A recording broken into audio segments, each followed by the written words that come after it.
और इस सत्र का विषय है परमार्थ प्रतिक्रमण व निश्चय प्रत्याख्यान अधिकार।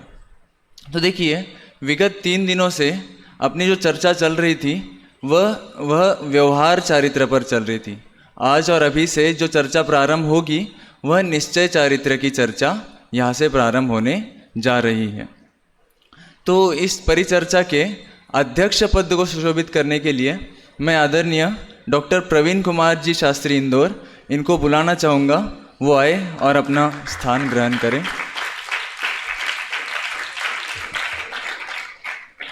भाई साहब के बारे में कुछ बता दूं कि भाई साहब प्रवीण कुमार जी 20वें बैच के स्नातक विद्यार्थी हैं और यहाँ से निकलने के बाद उन्होंने 3 लोक इस विषय पर पीएचडी की।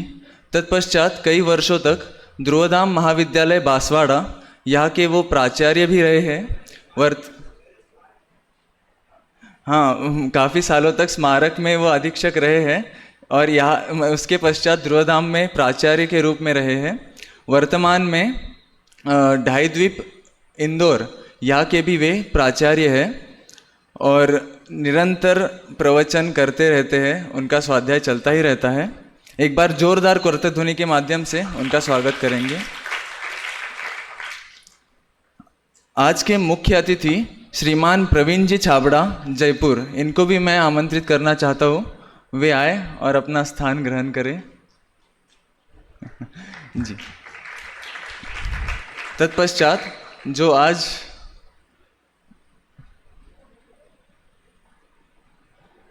के जो वक्तागण हैं उनको मैं यहाँ आमंत्रित करना चाहता हूँ। प्रथम वक्ता के रूप में पंडित मंथन जी शास्त्री कोटा वे आए और अपना स्थान ग्रहण करें। एक बार जोरदार करतल ध्वनि से सभी उनका स्वागत करेंगे।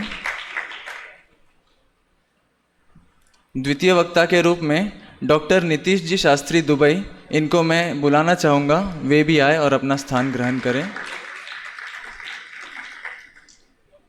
और तृतीय वक्ता के रूप में पंडित अनिकांत जी भारिल जयपुर, मैं इनको आमंत्रित करता हूँ। वे भी मंच को सुशोभित करें।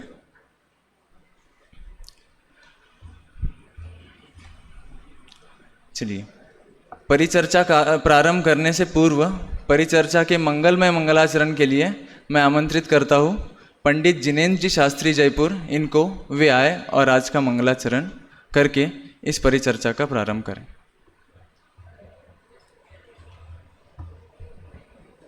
आपको दिख रहा होगा, हम सब मिलके बोलेंगे।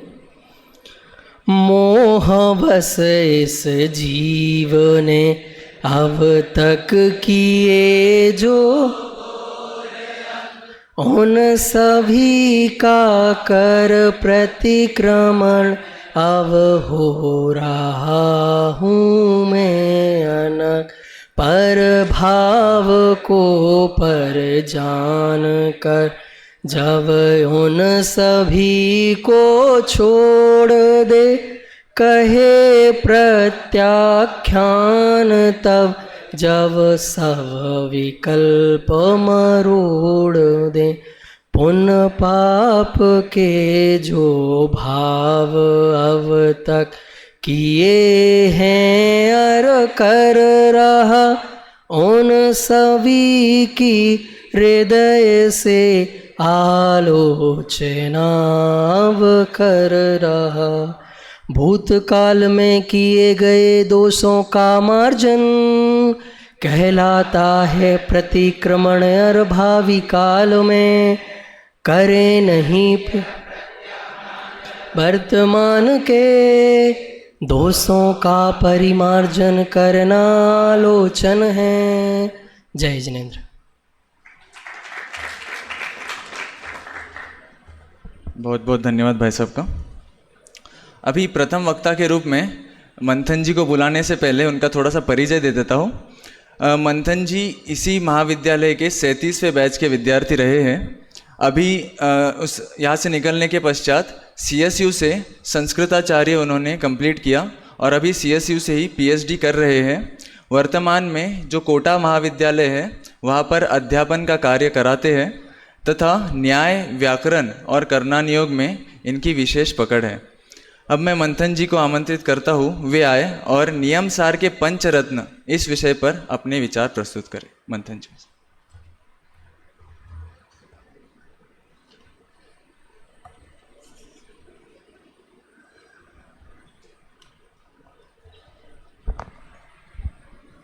हेलो।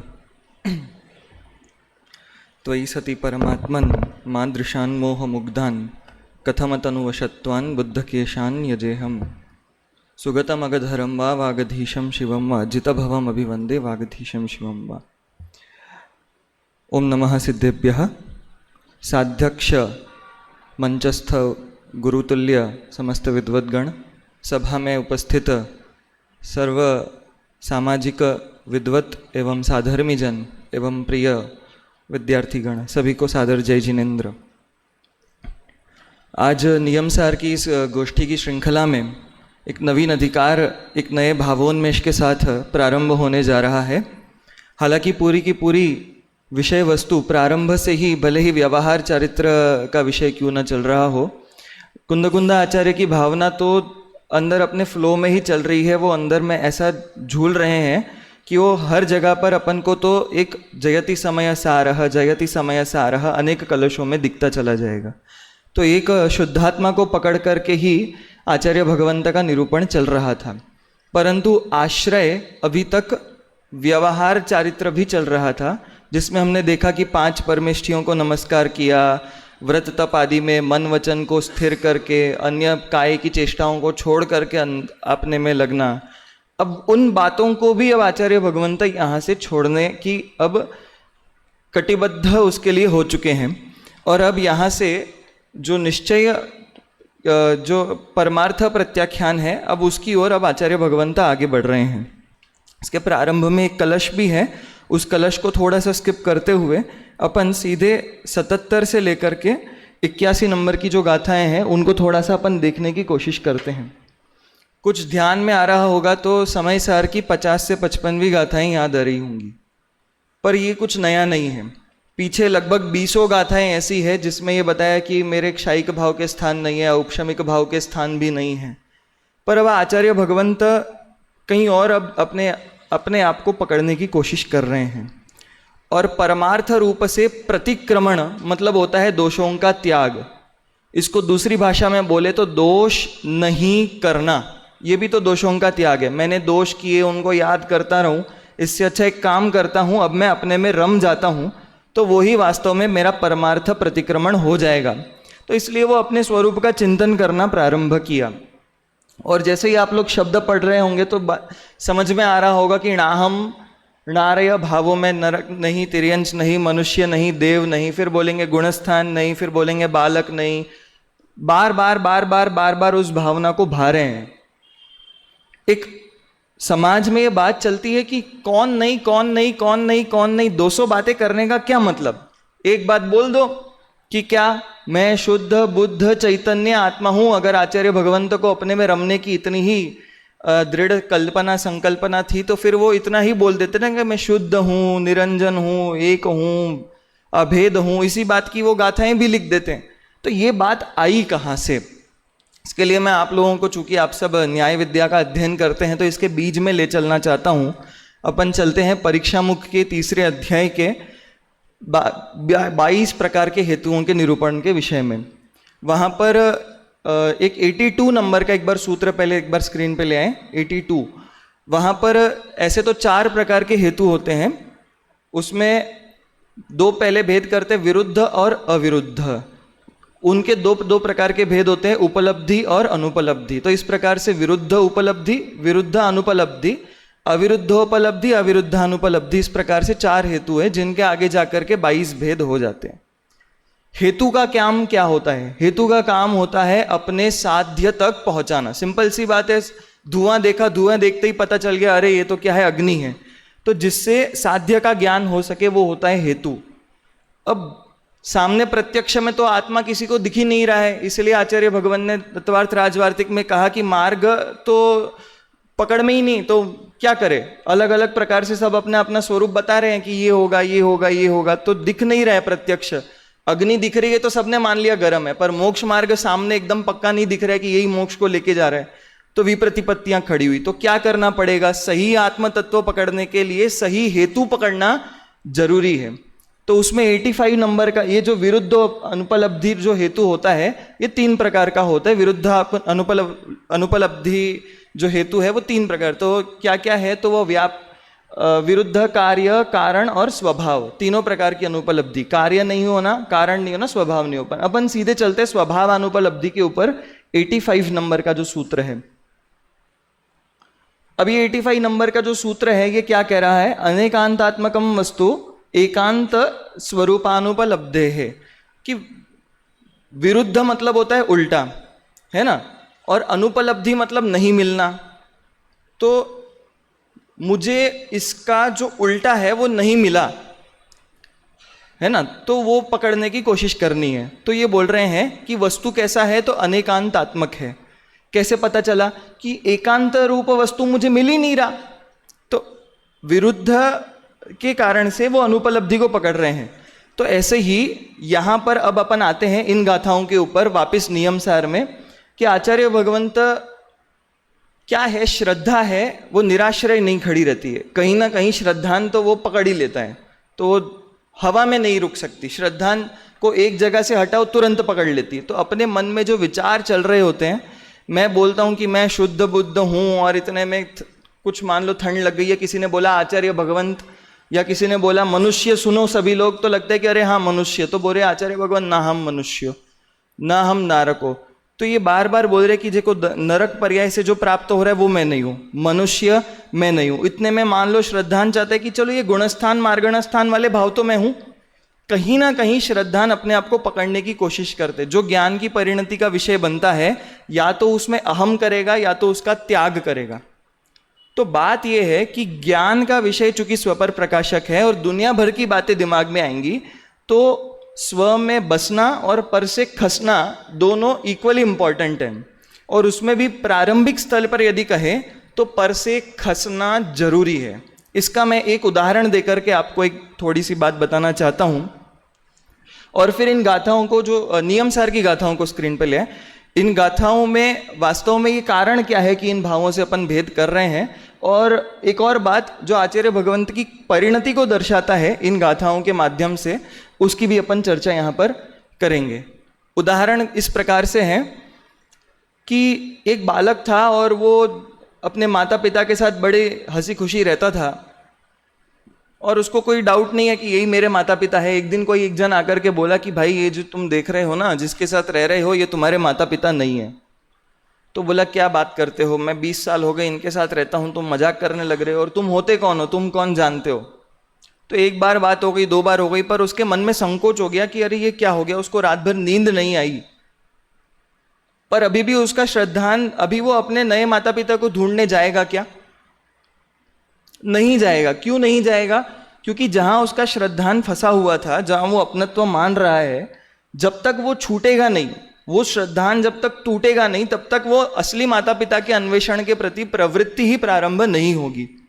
तो अब वो जो मित्र था वो अलग अलग प्रमाण लेकर के आएगा कि ये देखो तुम्हारा पत्र, ये देखो डीएनए रिपोर्ट, और ये देखो 10 प्रकार की बातें, अब तुमको लग रहा है। तो अब उसके मन में अब जाकर के दिमाग अब चिंतन करना चालू करेगा कि ये क्या। अब सबसे पहला ख्याल आएगा कि ये मेरे माता पिता नहीं है, तो ये मेरे माता पिता क्यों बने, कैसे बने, कहाँ से आए, कोई चिंतन नहीं है। सीधा पहला प्रश्न उस व्यक्ति के दिमाग में उठेगा कि अरे मेरे माता पिता है कौन, वो कहाँ गए जो मेरे असली माता पिता थे। तो इसीलिए ये इस प्रकार की परिणति जो ये आचार्य भगवंत ने प्रारंभ की, और फिर इसका अनुकरण आगे अमृतचंद्र आचार्य ने अपनी आत्मख्याति टीका में बहुत विस्तार से आगे के अधिकारों में, खास करके सर्वविशुद्ध ज्ञान अधिकार की टीका अपन देखेंगे, बहुत लंबे विस्तार से भेद विज्ञान एक एक अंश को लेकर के, ज्ञानावरण का उदय मैं नहीं हूं, दर्शनावरण का नहीं हूं, एक एक प्रकृति को ले लेकर के, तो जहां जहां अपनत्व भाषित होता है उससे भेद विज्ञान करा रहे हैं। अब अपन आते हैं इन गाथाओं में जो जो विषय आए हैं, तो ऊपर दिखेंगे 4 गतियां हैं, दूसरे में गुणस्थान और मार्गणास्थान, तीसरे में बाल, युवा, तरुण, इस प्रकार की अवस्थाएं, वृद्ध वगैरह। फिर जो चौथा है वो अब सीधे राग द्वेष पर आ रहा है, और 5वां क्रोधमान मायालोक पर आ रहा है। थोड़ा आप लोगों ने यदि नए चक्र का अध्ययन किया होगा तो थोड़ा बहुत समझ में आ रहा है कि कहीं कहीं तो व्यवहार नय का विषयभूत असद्भूत व्यवहार तक के विषय से भेद विज्ञान करा रहे हैं। कहीं कहीं पर जो सद्भूत विषय नय है, उस सद्भूत विषय नय में जो उपचार से अपने आप को कहा जाता है, उन भावों से भेद विज्ञान करे। कहीं कहीं अनुपचरित सद्भूत व्यवहार नय से भेद विज्ञान करा रहे हैं। आचार्य भगवंत की परिणति इन गाथाओं से स्पष्ट करती है कि वो क्रमिक किसी सिद्धांत का निरूपण नहीं कर रहे थे। अगर ऐसा होता तो पहले 4 गति में व्यवहार नय का विषय, फिर मार्गणा स्थान और गुणस्थान तो कहाँ अपने औदयिक औपशमिक आदि भावों को गर्भित करते हुए प्रमत्त नहीं अप्रमत्त नहीं वाली बातों को ग्रहण करने वाले भेद विज्ञान की बातें, और बाद में वापिस बालक वृद्ध से भेद विज्ञान, जो अपने आप को गुणस्थान वाला नहीं मानता है और कुछ देर बाद वो अपने आप को इस बात का दिलासा दे कि मैं बालक नहीं हूं, मैं शरीर नहीं हूं। फिर से ये तो ऐसा हुआ कि जो मतलब मैट्रिक पास हुआ और बाद में वापस पहली कक्षा की बात को विचार कर रहे हैं। जो वास्तव में असद्भूत व्यवहार नय को निराकृत करके सद्भूत व्यवहार नय में उपचरित सद्भूत को निराकृत कर चुका है, वो तो निश्चय नय का आश्रयी होता है।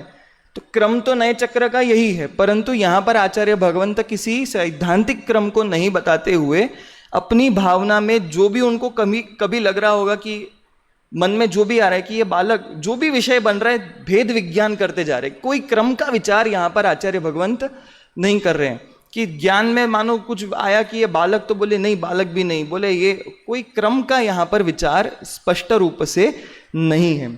अब इनका कारण क्यों है कि इसका ये क्यों नहीं है, तो इसका भी एक उदाहरण से स्पष्ट मैं बताता हूं कि ये बालक, वृद्ध, राग, द्वेष, क्रोध, मान, माया, लोभ मैं क्यों नहीं हूं। तो अंतिम 2 बातें बोल करके कि कर्तृत्व का निर्णय कैसे करना और इन सब में कर्तृत्व क्यों नहीं है, ये 2 बातें अपन विचार करते हैं। सर्वत्र शास्त्रों में कर्तृत्व की परिभाषा होती है व्यापार आश्रय कर्ता। तो तत्तद व्यापार या है ना, तो जो जिस रूप परिणमन करता है या परिणमति सा कर्ता, वही व्यापार आश्रय कर्ता की परिभाषा है। तो व्यापार मतलब परिणमन क्रिया, उस परिणमन क्रिया का जो आश्रय है वही कर्ता कहा जाएगा। फॉर एग्जाम्पल किसी ने कहा भाग रहा है, तो जिसके पैर चल रहे होंगे वही भाग रहा है कहेंगे, जिसके नहीं चल रहे वो नहीं भाग रहा है ना। तो बोला कि कोई पढ़ रहा है, तो जिसकी आंखें किताब की ओर उन्मुख होंगी उसी को बोलेंगे वो पढ़ रहा है। तो किसी ने बोला राग कर रहा है, तो राग रूप परिणमन कर रहा होगा उसी को राग का कर्ता कहेंगे। जो राग रूप परिणमन नहीं कर रहा है उसको उसका कर्ता नहीं करेंगे, है ना। क्रोध रूप करेगा, मान रूप करेगा, गुणस्थान रूप, मार्गणा स्थान रूप जो परिणमन करेगा तो उसी को कर्ता करना चाहिए। प्रश्न, इस रूप परिणमन तो मैं कर रहा हूं, द्रव्य में ही तो पर्याय होती है, द्रव्याश्रया निर्गुणा गुणा, गुण पर्यायवत द्रव्यम गुण। तो पर्याय का आश्रय कौन है? द्रव्य। परंतु नए चक्र इस बात को नकारता है कि परिणमन रूप क्रिया जिस द्रव्य के जिस काल में हो रहे हैं तो तत्कालावच्छिन्न द्रव्य ही उसका करता है। मतलब एक समय का द्रव्य ही उस पर्याय का करता है, मतलब पर्याय ही उस परिणमन का करता है। मतलब एक मैं जीव द्रव्य ही राग कर रहा हूं, पर वो एक समय का जो मैं जीव द्रव्य हूं वो राग कर रहा हूं, अर्थात वो जो पर्याय है वो राग का करता है। अब प्रश्न, ऐसा लोक में भी प्रयोग होता है कि नहीं होता है? तो मैं पुनः एक उदाहरण आप लोगों को देता हूं। अंतिम बात कह करके इस बात को अंतिम एक कलश के साथ अपन विराम करेंगे। तो उदाहरण इस प्रकार है कि मानो कोई पूछे कि भाई आपने जीवन भर में क्या किया। इन भाई साहब ने जीवन भर, मतलब इन भाई साहब ने अपने जीवन में क्या किया। मानो किसी एक दिन उन्होंने अपने जीवन में मानो किसी एक दिन अभक्ष्य भक्षण किया होगा, मानो किसी एक दिन गलती से जिस भी प्रकार से अभक्ष्य भक्षण किया होगा, और उनका परिचय दिया जाए कि आपने अपने जीवन में अभक्ष्य भक्षण किया। अथवा विरुद्ध उदाहरण देते कि पूरे जीवन भर अभक्ष्य भक्षण करके किसी एक दिन भक्ष्य भक्षण किया होगा, तो आपने अपने जीवन में भक्ष्य भोजन का, शुद्ध भोजन किया आपने अपने जीवन में, ऐसा बोला जाएगा क्या? क्यों? उन्होंने नहीं किया था क्या?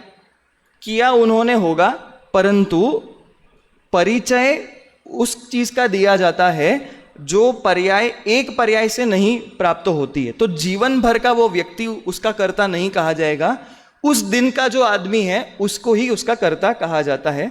तो ये इस प्रकार का भेद और अभेद, द्रव्य से भेद और अभेद, इस प्रकार का कथन का मतलब आता है। सर्वार्थ सिद्धि में आया अग्नि अपने दाह परिणाम से ईंधन को जलाती है, तो अग्नि के अंदर दाह परिणाम अलग से कौन है? अग्नि है जो जलाती है। पर इस प्रकार का भेद एक वस्तु में संभव है। तो इसलिए ये जो जितने भी परिणाम दिख रहे हैं, क्रोध, मान, माया, राग, द्वेष, मार्गणस्थान और गुणस्थान, ये एक पर्याय में होती होंगी, पर मैं तो जो अपनी नित्य शुद्ध आत्मा को देख रहा हूं, उसके जीवन में तो मैं ये नहीं बोल सकता कि मैंने गुणस्थान किए, पर्याय किए, ये की होगी। तो सिर्फ एक समय की पर्याय है। अनंत काल मैंने किया है, उससे परिचय दो। तो अनंत काल से मैं शुद्ध चिन्ह मात्र, मैं पहले भी जान रहा था। आज दोपहर में भोजनशाला में शायद शरीर बात कर रहा होगा, पर मैं जान रहा था। अभी शायद कानों से श्रवण आदि इंद्रिय का काम हो रहा होगा, पर मैं जान रहा हूं। तो मैं अनादिकाल से आज तक और आज से लेकर के आगे अनंत काल तक भी मैं तो जानने वाला तत्व हूं। तो मेरा परिचय तो शुद्ध चिन्ह मात्र मूर्ति से है। इस प्रकार से उस अपनत्व को हम पकड़ेंगे और उसमें रमेंगे, तब जाकर के आनंद आएगा, जिसका एक संकेत आचार्य भगवंत ने इनकी टीका के बाद में, आसान भैया, इनकी टीका के बाद में कलश दिया है। उस कलश को तो बोल रहे भव्य जीव कैसा होता है, तो मैं भव्य समस्त विषयाग्रह मुक्त चिंतः, समस्त विषयों के आग्रह से मुक्त चिंता होकर के स्वद्रव्य पर्याय गुणात्मनि दत्त चित्तः, अपने गुण पर्यायात्मक द्रव्य में, ना कि गुणों में और पर्याय में, गुण पर्यायात्मक जो द्रव्य स्वभाव है उसमें दत्त चित्त होता है। और बोले मुक्तवा मतलब छोड़ करके, क्या, तो बोले विभावम अखिलम, जितना विभाव है, विभाव मतलब पर्याय मात्र परिणमन, यहाँ पे चाहे स्वभाव या परभाव रूप, सब अखिल विभावम मुक्तवा निज भाव भिन्नम, अपने भाव से भिन्न सभी विभावों को छोड़ करके इन पंचरत्नों से, इन 5 प्रकार के भेद विज्ञान से मुक्तिम अचिरात प्राप्नोति, वास्तव में उस मुक्ति को प्राप्त करता है। हम सब इस प्रकार के भेद विज्ञान को धारण करके अंतः में दत्त चित्त होकर के एकमात्र शुद्ध चिन्ह मात्र मूर्ति का आश्रय ले। ये सब परिणमन होता होगा, पर्याय में होता होगा, परंतु ये वास्तव में मेरा स्वभाव नहीं है। इनका आश्रय लेकर के वास्तव में एक प्रकार से कुगति का ही ये रास्ता बढ़ता है। इस मंगल भावना से मैं अपनी बात को यहीं पर विराम करता हूँ। जय जिनेन्द्र, ओम नमः सिद्धेभ्यः। हाँ, कोई प्रश्न? अमन जी।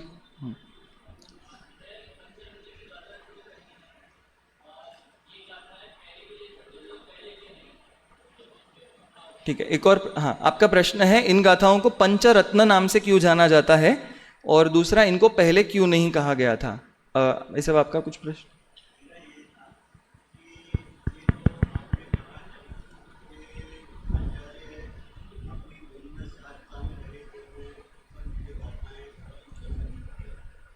ऐसा कुछ अपन इसको फिर से आप चाहें तो इसको सजा सकते हैं, इसको कैसे क्रम में होना चाहिए। हाँ, आपका प्रश्न है कि आचार्य भगवंत अपनी धुनकी में थे, ये बात बताने के लिए अपन ने जो हेतु दिया है, तो अगर सैद्धांतिक क्रम होता तो ये कैसा क्रम होता, ऐसा अपन सजा सकते। हाँ, तो पहले मैं आपका प्रश्न का जवाब देते हुए अमन जी के पास आता हूँ। ये सब 2 मिनट है, अध्यक्ष जी की आज्ञा है, समय हो गया इसमें। हाँ, पहले तो अगर इन 5 गाथाओं को क्रम से अगर सजाना हो, तो सबसे पहले तो जैसे नए चक्र में लिखा है, व्यवहार नय का पक्ष कब त्याज्य है, तो वास्तव में उस पक्ष तक पहुंच जाए जीव, उसके बाद ही वो त्याज्य है।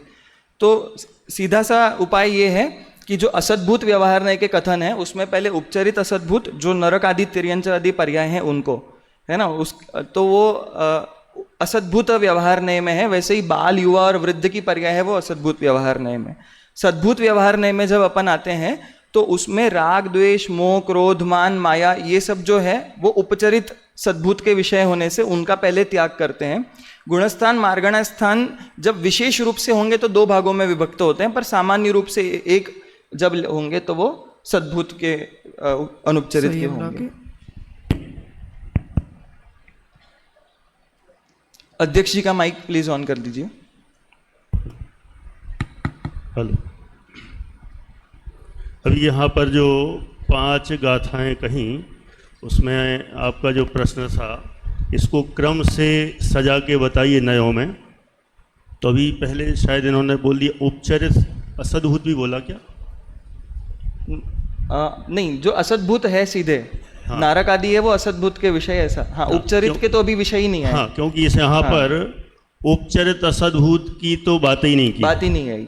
माने यहाँ पर अनौपचरित असद्भूत और साथ में उपचरित सद्भूत, दो को ही मुख्यतः से टारगेट बनाया है, और इसके अलावा अन्य नयों की यहाँ पर ज़्यादा चर्चा नहीं की है। वैसे यहाँ पर वक्तव्य में आपने एक जगह कहा था कहीं अनुपचरित सद्भूत भी लिया है, तो यहाँ ऐसा लगता है कि कहीं अनुपचरित सद्भूत ये हाँ, गुणस्थान और मार्गण स्थानों का जब सामान्य रूप से निवेश कर रहे हैं कि गुणस्थान ही मुझ में नहीं है, तब वो उसको अपन अनुपचरित सद्भूत में लें। और जब वो भेद करके बोलेंगे कि प्रमत्त मतलब प्रमत्त दशाएं जो है, क्योंकि जैसे ज्ञान है या स्वभाव रूप परिणमन है, चूंकि उनको अपन अनुपचरित में लेते हैं, जो विभाव रूप परिणमन है उनको उपचरित में लेते हैं। पर चूंकि गुणस्थान जो है वो गुणस्थान मात्र तो विभाव नहीं है, गुणस्थानों का होना या मार्गण स्थानों का होना, तो वो उतना मात्र तो विभाव रूप परिणमन नहीं कहा जा सकता है। तो वो सामान्य रूप से जब लेंगे तो ऐसा बस पक्ष रखा है कि उसको अनुपचरित में ले लेना चाहिए। अनुपचरित सद्भूत में तो वैसे पूर्ण शुद्ध पर्यायों को और गुण भेदों को लिया जाता है। तो यदि उसमें से निकालना हो तो गुण स्थान में जो पूर्ण शुद्ध पर्याय हैं, जहाँ केवल ज्ञान आदि पर्याय लेंगे, तो वो अनुपचरित सद्भूत में इस दृष्टि से लिया जा सकता है। और उनका भी प्रश्न था एक, इसको पंचरत्न क्यों कहा? इसके ऊपर मैंने कोई खास विचार अभी तक नहीं किया है, तो हाँ, अगर कुछ रहेगा तो मैं लिखित जवाब अवश्य दूंगा। परंतु वैसे इसमें मैंने खोजने का प्रयास तो किया था कि पंचरत्न क्यों कहा। गाथा में देखा, टीका में देखा, अनुशीलन में देखा, जहाँ बन सका वहाँ देखा, लेकिन कहीं पर भी इसका आंसर मुझे मिला नहीं। तो मैंने सोचने का प्रयास किया। ये पंचरत्न माने एक तरह से 5 प्रकार की भावनाएं हैं, ऐसी भावनाएं कि मैं इन रूप नहीं हूँ। तो ये भावनाएं उत्कृष्ट भावनाएं हैं, इसलिए उत्कृष्ट भावनाओं को ही पंचरत्न नाम से व्यक्त कह दिया। बाकी और अलग से यहाँ पंचरत्न क्यों या क्या, ऐसा यहाँ पर कहीं पर भी उल्लेख दिखाई नहीं देता है। जितना मुझे अनुमान थोड़ा सा बहुत ये है कि पंचरत्न नाम का कुछ औषधि शास्त्र से संबंध रखता है। यदि ये प्रारंभिक औषधि हो तो ये हो सकता है कि प्रारंभिक भेद विज्ञान की भूमिका में विचार इस प्रकार से होना चाहिए, परंतु इस विषय में मेरे कुछ विशेष अध्ययन नहीं किया है, तो मैं इससे ज़्यादा कुछ नहीं कर सकता। एक प्रश्न और है, ये जो 5 गाथाएं कहीं, इनको हम व्यवहार प्रतिक्रमण में लें या निश्चय प्रतिक्रमण में, ऐसा प्रश्न है। माने क्योंकि व्यवहार प्रतिक्रमण में भी इस प्रकार की गाथाओं को देखा गया था, और ये बात मैंने प्रारंभ में ही संकेत की, तो उन चीज़ों में व्यवहार प्रतिक्रमण में कहीं ना कहीं अन्य चीज़ों का भी निरूपण किया जा रहा था।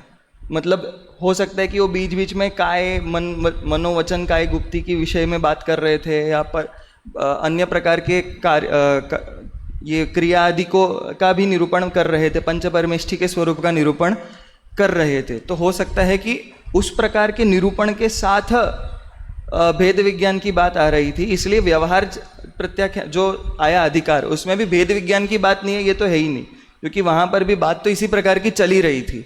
तो यहाँ क्या विशेष आ रहा है, तो बस इतना है कि वो जो व्यवहार पक्ष का निरूपण अब जो कर रहे थे, उसकी प्रमुखता से निरूपण अब यहाँ पर रुक गया है। अब मात्र भेद विज्ञान की बात यहाँ से चल रही है, और वो अंदर में बसने का और ज़्यादा उद्धत प्रयास यहाँ से कर रहे हैं। इस प्रकार की कुछ भावना प्रतीत होती है। और कुछ भाई सब कुछ कहना चाहिए इसमें? ऐसा है, मैंने आपको कुछ कहना भाई साहब? हाँ, चलो मैं कहता हूँ। अच्छा, मतलब आप अंतिम डिसीजन देंगे? चलिए बढ़िया, हमारे गुरुजन भी बड़े बड़े विद्वान बैठे हुए हैं। यहाँ पर ये प्रश्न है कि वैसे तो प्रकरण है निश्चय प्रतिक्रमण का, तो निश्चय प्रतिक्रमण के लिए होना चाहिए सभी गाथाएं, लेकिन ऐसा जरूरी नहीं है कि निश्चय प्रतिक्रमण अधिकार हो तो सब में पूरे निश्चय की ही चर्चा हो। क्योंकि कल भी एक प्रकरण आया था, कहीं व्यवहार का भी बीच में निरूपण आ जाता है। तो यहाँ ये 5 गाथाओं को देखते हैं तो ऊपर नीचे की यहाँ की उत्थानी का, और बाद में 5 गाथाओं के बाद जो एक लाइन लिखी है, दोनों लाइनों से ऐसा प्रतीत होता है ये व्यवहार प्रतिक्रमण की चर्चा है। कैसे? इन 5 गाथाओं के ऊपर देखें, अब इस अधिकार में सर्व प्रकार के पुण्य पाप के बंध से मुक्त होने का कारणभूत निश्चय चारित्र का निरूपण करेंगे। सबसे पहले पंचरत्न का स्वरूप कहते हैं। माने करेंगे निश्चय चारित्र का, लेकिन सबसे पहले 5 रत्न का यहाँ पर स्वरूप कहा। और जब ये 5 रत्न पूर्ण होते हैं तो उसके बाद देखें, जब इसके बाद अगली गाथा प्रारंभ होती है 82 नंबर की, तो वहाँ लिखा उसके ऊपर उत्थानिका में, पंचरत्न संबंधी विगत गाथाओं की चर्चा के उपरांत अब 82वीं गाथा में परमार्थ प्रतिक्रमण आदि के बारे में चर्चा करने का संकल्प व्यक्त करते हैं। इसका मतलब अब यहाँ से निश्चय प्रतिक्रमण का संकल्प यहाँ से प्रारंभ हो रहा है। तो इन 5 गाथाओं में जो भी विकल्पात्मक चिंतवन है, और विकल्पात्मक चिंतवन होने से इसको व्यवहार के खाते में ही डाला जाएगा। हाँ जी भाई, सब कुछ हेलो, मुझे ऐसा लगता है कि यहाँ पर निश्चय प्रतिक्रमण ही लेना चाहिए। कैसे? इसलिए लेना चाहिए क्योंकि निश्चय व्यवहार का एक संबंध है निषेध निषेधक का। यहाँ बाकायदा पूरी तरह से निषेध की भाषा चल रही है। मैं नारक नहीं हूँ, मैं तिर्यंच नहीं हूँ, मैं मनुष्य नहीं हूँ, मैं देव नहीं हूँ। ये जो निषेधक की भाषा है ये निश्चय की भाषा है। और इसके पहले जैसे आपने 82 गाथा का रेफरेंस लिया, 76 गाथा में वो कहें कि इसके ऊपर मैं निश्चय चारित्र की बात कर रहा हूँ 76वीं गाथा में, और ये 77वीं गाथा से यहाँ पर प्रतिक्रमण का अधिकार चालू हो गया। इसलिए हर जगह निश्चय का मतलब यही नहीं होगा कि बस हम शुद्धात्मा की बात करें उसका ही नाम निश्चय है। निश्चय के बहुत सारे भेद बन जाते हैं। इसलिए अशुद्ध निश्चय का निषेध करने का नाम भी निश्चय न है, इसलिए हमको व्यवहार का निषेध करने का नाम भी निश्चय न है। इसलिए निश्चय को भी हमको थोड़ा व्यापक संदर्भ में देखना पड़ेगा, तब जाकर के। और 5 गाथाएं हैं ये, इसीलिए इसको पंच गाथा रत्न अधिकार कह रहे हैं। माने ये जो है ना, 5 विषय मत खोजो इसमें ये 5 गाथाएं हैं, उन्हीं को 5 गाथा रत्न कहा गया है, ऐसा मैं समझता हूँ। ठीक है, माने विवक्षा भी अपनी जगह सही है। निषेध निषेधक की दृष्टि से भी इसको निश्चय में लिया जा सकता है। और एक विकल्पात्मक चिंतन इसमें है, मैं ऐसा नहीं, मैं ऐसा नहीं, मैं ऐसा नहीं, इस दृष्टि से इसको व्यवहार में भी लिया जा सकता है। यदि अपन लें तो दोनों विवक्षाओं का यहाँ पर समावेश हो सकता है।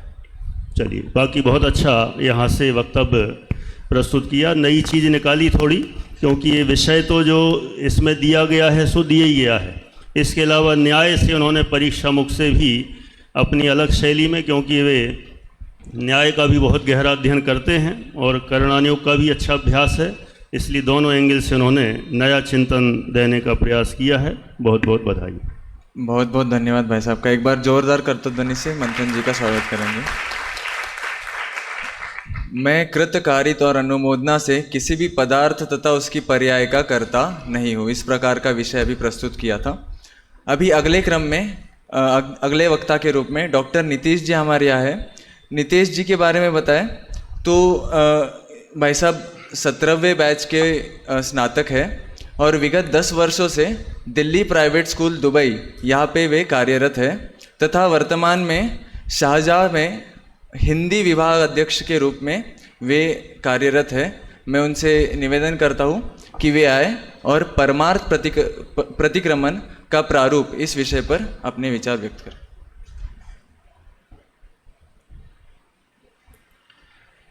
ओम नमः सिद्धेभ्य।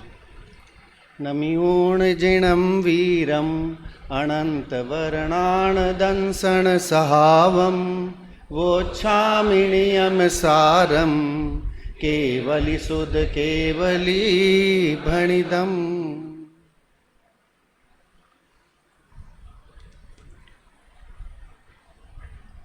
सबसे प्रथम तो आप सभी का बहुत बहुत साधुवाद कि आज यहाँ उपस्थित होकर के इस गोष्ठी का गौरव बढ़ाया है आप लोगों ने। हम सब बड़े सौभाग्यशाली हैं कि हम जैन हैं और जैन धर्म के अनुयायी हैं। जैन धर्म एक आध्यात्मिक धर्म है। गुरुदेव कहा करते थे आत्मानुभूति ही जैन धर्म है। गुरुदेव से कोई पूछता कि भाई जैन धर्म क्या है, can you tell me in one word, तो गुरुदेव के पास जवाब था आत्मानुभूति, उसका नाम जैन धर्म है। आज हम जो निश्चय चारित्र की बात कर रहे हैं यहाँ पर, और निश्चय चारित्र के अंतर्गत आपने एक विशेषण शब्द पढ़ा है, परमार्थ प्रतिक्रमण। अभी सबसे पहला शब्द, अब चूँकि प्रतिक्रमण की बात शुरू होनी है, उससे पहले की 5 गाथाएं जो आई हैं, पंचरत्न जिन गाथाओं की चर्चा अभी हम कर रहे थे, मुझे थोड़ा सा उसमें ख्याल ये भी लगा, मैंने शायद कहीं पढ़ा था कि इन 5 गाथाओं को पढ़ करके जीव मध्यस्थ होता है, थोड़ा उसके परिणामों में शांतपना आता है, वैराग्य की भावना जागृत होती है, उस हिसाब से भी, और फिर वह निश्चय प्रतिक्रमण में जो है वो लगता है, जुड़ता है। तो उस अपेक्षा से भी जो है इन 5 गाथाओं को पंचरत्न के नाम से सुशोभित किया गया है, बताया गया है। ये एक मैं उसमें ऐड करना चाहता हूँ। बाकी शब्द हमारे सामने है यहाँ पर प्रतिक्रमण, जो कि मैं नहीं समझता कि हम सब यहाँ सभा में बैठे हुए जितने भी साधर्मी हैं इस शब्द से अपरिचित होंगे। सभी लोगों को प्रतिक्रमण शब्द का परिचय तो पता ही होगा, बट मेरा प्रश्न ये है कि इनमें से कितने लोग हैं जो प्रतिक्रमण करते हैं? हाथ खड़ा करें।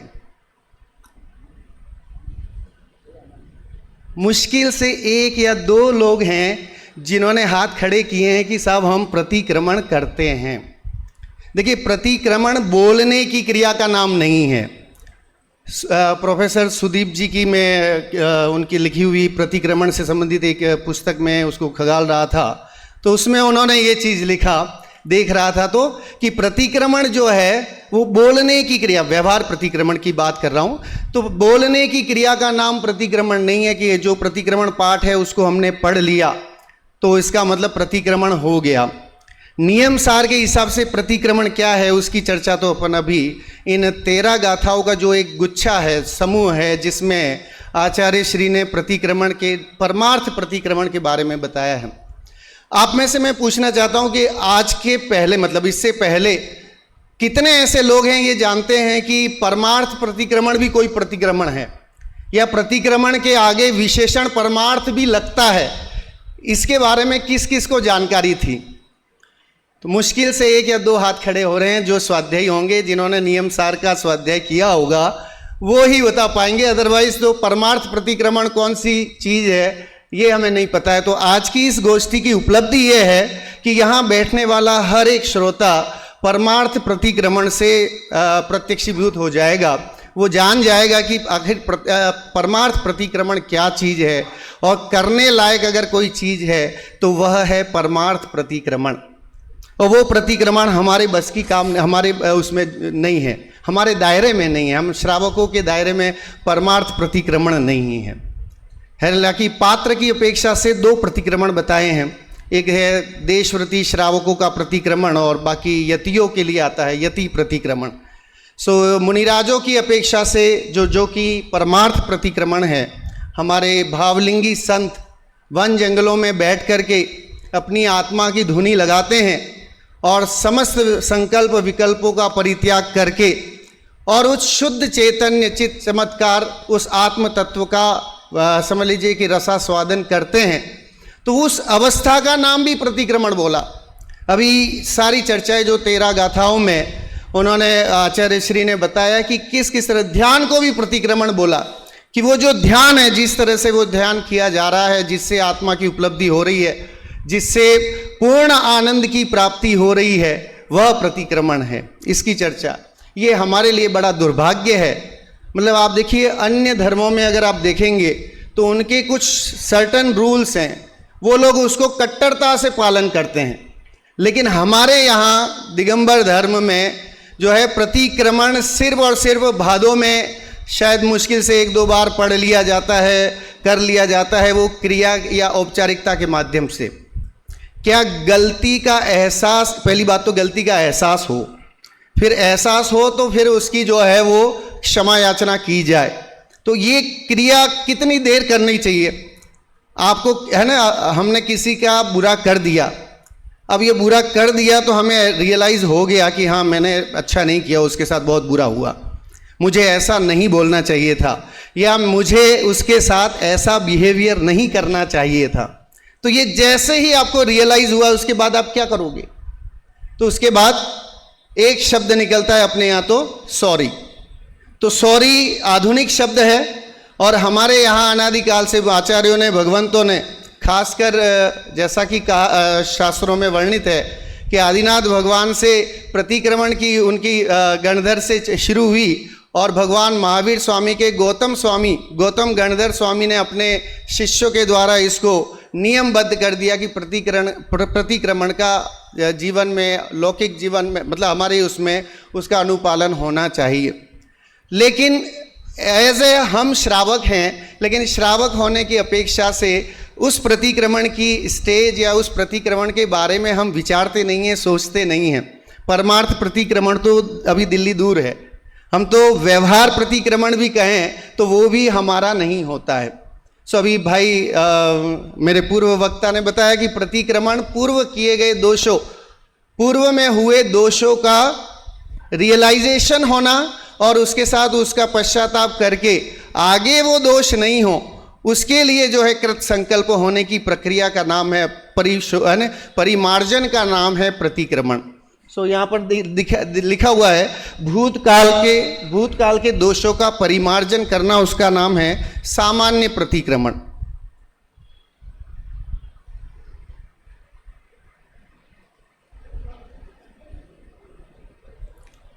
भैया ये तो काम ही नहीं कर रहा है। हाँ आ गया। दूसरा है प्रत्याख्यान, क्योंकि ये इसमें 3 चीज़ें हमें जानना बहुत ज़रूरी है, अदरवाइज हम प्रतिक्रमण के बारे में भी नहीं जान पाएंगे। प्रत्याख्यान, प्रत्याख्यान की चर्चा मैं ज़्यादा नहीं करूँगा, खाली यहाँ पर अपन देख लेते हैं। भविष्य में दोष न हो उसका संकल्प लेना, इसका नाम प्रत्याख्यान। फिर है आलोचना। ये 3 चीज़ें एक सच्चे श्रावक के जीवन में होनी चाहिए। हम अपने समझ लीजिए कि आत्मशोधन करें, अपने दिल पे हाथ रख करके देखें कि इन तीनों में से हम कितना क्या करते हैं। कभी हम जो है वो प्रतिक्रमण करते हैं, कभी प्रत्याख्यान या आलोचना। वर्तमान दोषों का परिमार्जन करना, इसका नाम है आलोचना। ये सामान्य अपेक्षा से मैंने यहाँ चर्चा की।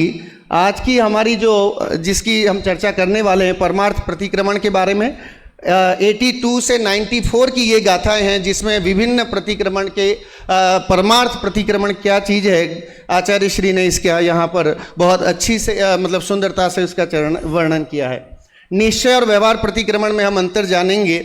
व्यवहार प्रतिक्रमण जो कि ऑलरेडी प्राकृत में, संस्कृत में और आजकल तो हिंदी में भी जो है और लौकिक भाषाओं में प्रतिक्रमण बन गए हैं, तो उनका पाठ करना उसका नाम है। लेकिन निश्चय प्रतिक्रमण क्या है वो यहाँ से शुरू होती है और उसमें पहली गाथा, मैं चूँकि समयाभाव के साथ गाथा और उसका पाठ नहीं करूँगा, लेकिन 82 नंबर की जो गाथा उसमें वो बताते हैं, आचार्य श्री कहते हैं कि इस प्रकार का भेदाभ्यास, सबसे पहले वो जो 5 गाथा है, पंचरत्न की गाथाओं का वर्णन किया, तो उसका भेदाभ्यास पर पदार्थों से भिन्नता का अभ्यास होने पर जीव मध्यस्थ होता है।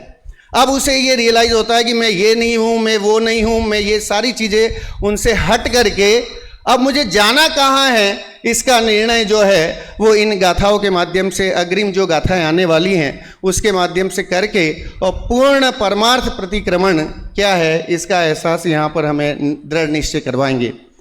उससे चारित्र होता है, उस चारित्र को दृढ़ करने के लिए अब मैं प्रतिक्रमण आदि की चर्चा करूँगा। यहाँ पर तो उन्होंने संकल्प लिया है कि मैं यहाँ पर प्रतिक्रमण क्या है, परमार्थ प्रतिक्रमण क्या है वो बताने वाले हैं।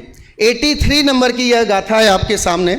देखिए इसमें वचन रचना को छोड़कर रागादि भावों का निवारण करके जो आत्मा का ध्यान करता है उसे प्रतिक्रमण कहते हैं। अब वचन रचना आदि मतलब बोलने का तो यहाँ निषेध ही हो गया, क्योंकि अब तो व्यवहार का तो काम ही नहीं है, यहाँ तो निश्चय की बात है।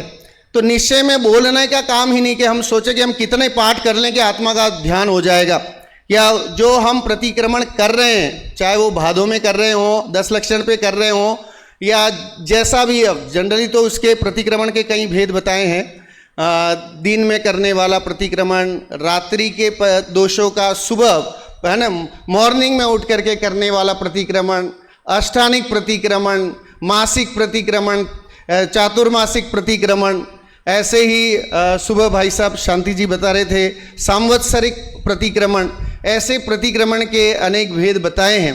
लेकिन हम अपने जीवन में एक लौकिक अपने पूरे दिन के किए गए कार्यों का जो पाप हुए हैं, उन पापों को मिथ्या करने के लिए, उनको हम त्यागने के लिए उसका जो है एक सामान्य प्रतिकरण एज ए श्रावक हमें हमारे जीवन में करना ही चाहिए।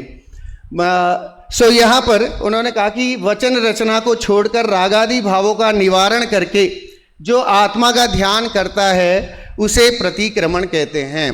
सो राग द्वेषादिक परिणामों का अभाव और वचन क्रिया यहाँ रही नहीं, तो इस कारण से उसका भी नाम प्रतिक्रमण दिया। 84 गाथा में जो जीव विशेष रूप से विराधना छोड़कर आराधना में वर्तता है वह जीव भी प्रतिक्रमण है।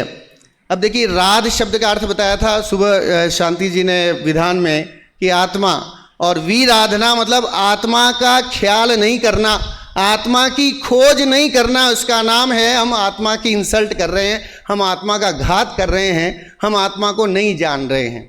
हमारे मुनिराज जो हैं उन्होंने आत्मा की खोज की, इसीलिए उनको संस्कृत पुरुष कहा जाता है, क्योंकि सम्यक प्रकारेण कृत इति संस्कृत, जिन्होंने सम्यक प्रकार से आत्मा को जाना है, चाहे वो शास्त्र से पढ़कर जाना हो, चाहे निसर्गज हो, अधिगमज हो, लेकिन उन्होंने निर्णय करके ये जान लिया कि सो अहम, यही मैं हूँ, मैं क्रोध नहीं हूँ, मैं मान नहीं हूँ, मैं माया नहीं हूँ, मैं गुणस्थान आदि से भी परे, सो अहम, वही मैं हूँ और वह मैं हूँ, इसका निर्णय जो है वो होता है वहाँ। तो जो जीव विशेष रूप से विराधना को छोड़कर, विराधना कौन सी, मतलब अनादिकाल से आत्मा को नहीं जान रहे हैं, ये सबसे बड़ी विराधना है।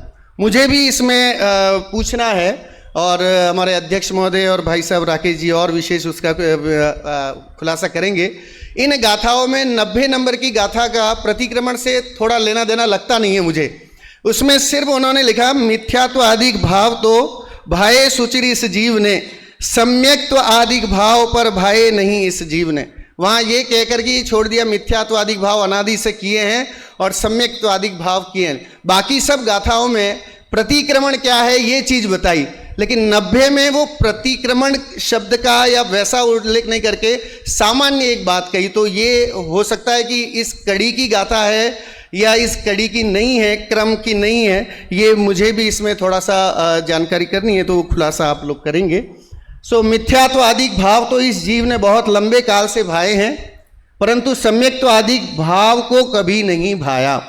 अब यहाँ कोई प्रतिक्रमण जैसी कोई बात नहीं है, एक सामान्य बात की जो कि अनादिकाल से जीव करता आ रहा है कि मिथ्यात्व अधिक है। लेकिन अब चूंकि इस अपेक्षा से मैं जो समझता हूँ कि भाई यहाँ पर बात पारमार्थिक प्रतिक्रमण की चल रही है, तो वो ये बताना चाहते हैं इस माध्यम से कि भाई अनादिकाल से तो ये जीव इसमें लगा रहा, इसने कभी अपनी आत्मा की सुधि नहीं ली।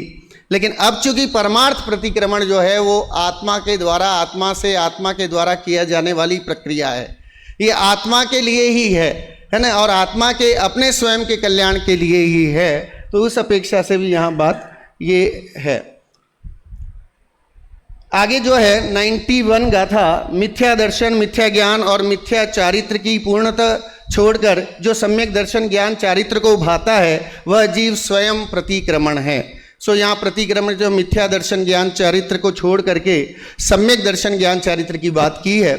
एक श्लोक मुझे याद आता है, संस्कृत का श्लोक है, समय हो रहा है। पृथिव्याम त्रीणि रत्नानि जलम अन्नम सुभाषितम और मूढ़े पाषाण खंडेशु रत्न संज्ञा विधीयते, कि इस पृथ्वी पर 3 ही रत्न हैं, जल, अन्न और सुभाषित। लेकिन मूर्ख लोग पत्थर के टुकड़ों में रत्नों की संज्ञा मानते हैं। लेकिन हमारे यहाँ 3 रत्न है, उसको मैंने थोड़ा सा मॉडिफाई किया है कि पृथिव्याम त्रीणि रत्नानि दर्शन ज्ञान चारित्रम और मूढ़ई पाषाण खंडेशु रत्न संज्ञा विधीयते। सो यहाँ पर रत्नत्रय की बात की, रत्नत्रय को ध्याने वाला ही प्रतिक्रमण रूप है। जो है 92 आत्मा उत्तम पदार्थ है, उत्तम पदार्थ रूप आत्मा में स्थित मुनिराज कर्मों का नाश करते हैं, इसलिए आत्म ध्यान ही उत्तमार्थ प्रतिक्रमण है। सो आत्म ध्यान को भी प्रतिक्रमण का रूप यहाँ पर परमार्थ प्रतिक्रमण का। परमार्थ प्रतिक्रमण कौन सा है, तो करेंगे आत्मा का ध्यान ही परमार्थ प्रतिक्रमण है। परमार्थ प्रतिक्रमण कौन सा है, तो करेंगे सम्यक दर्शन ज्ञान चारित्र रूप जो मुनिराज जो ध्यान में अवस्थित हैं, ऐसे मुनिराज ही जो है वो प्रतिक्रमण रूप हैं। 94 हाँ एक मिनट, नेक्स्ट वाली है, ध्यान में लीन साधु सब दोषों का परित्याग करते हैं, इसलिए वस्तुतः ध्यान ही सभी अतिचारों का प्रतिक्रमण है। और अंतिम जो 1994 वाली गाथा है, प्रतिक्रमण नामक सूत्र में प्रतिक्रमण का स्वरूप जिस प्रकार बताया गया है उसे जब मुनिराज तदनुसार भाते हैं तब उन्हें प्रतिक्रमण कहते हैं। तो मैं समझता हूँ कि ये वाली जो गाथा है वो व्यवहार प्रतिक्रमण की अपेक्षा से ली जा सकती है, क्योंकि यहाँ तो प्रतिक्रमण सूत्र को जिस प्रकार से बताया गया है उसको जो बोल रहे हैं, जो कर रहे हैं, तो बोलने की क्रिया यहाँ पर वचन क्रिया हो रही है, तो इसको हम परमार्थ प्रतिक्रमण तो नहीं कह सकते हैं। लेकिन चूंकि विषय जो है वो परमार्थ प्रतिक्रमण का चल रहा है, तो एक गाथा यहाँ पर यह व्यवहार प्रतिक्रमण की भी मुझे प्रतिभाषित होती है। और इस तरह से मैंने अपनी योग्यता अनुसार परमार्थ प्रतिक्रमण को यहाँ बताने का प्रयास किया है। और मैं ये चाहता हूँ कि आज के इस गोष्ठी के बाद हम सब संकल्प लें कि हम प्रतिक्रमण को अपने जीवन में अपनाएं, आलोचना को अपने जीवन में अपनाएं और प्रत्याख्यानमय जीवन अपना बनाएं, तो अवश्य ही हम एक न एक दिन मुक्ति के मार्ग में अग्रसर होंगे। इसी मंगल भावना के साथ विराम लेता हूं।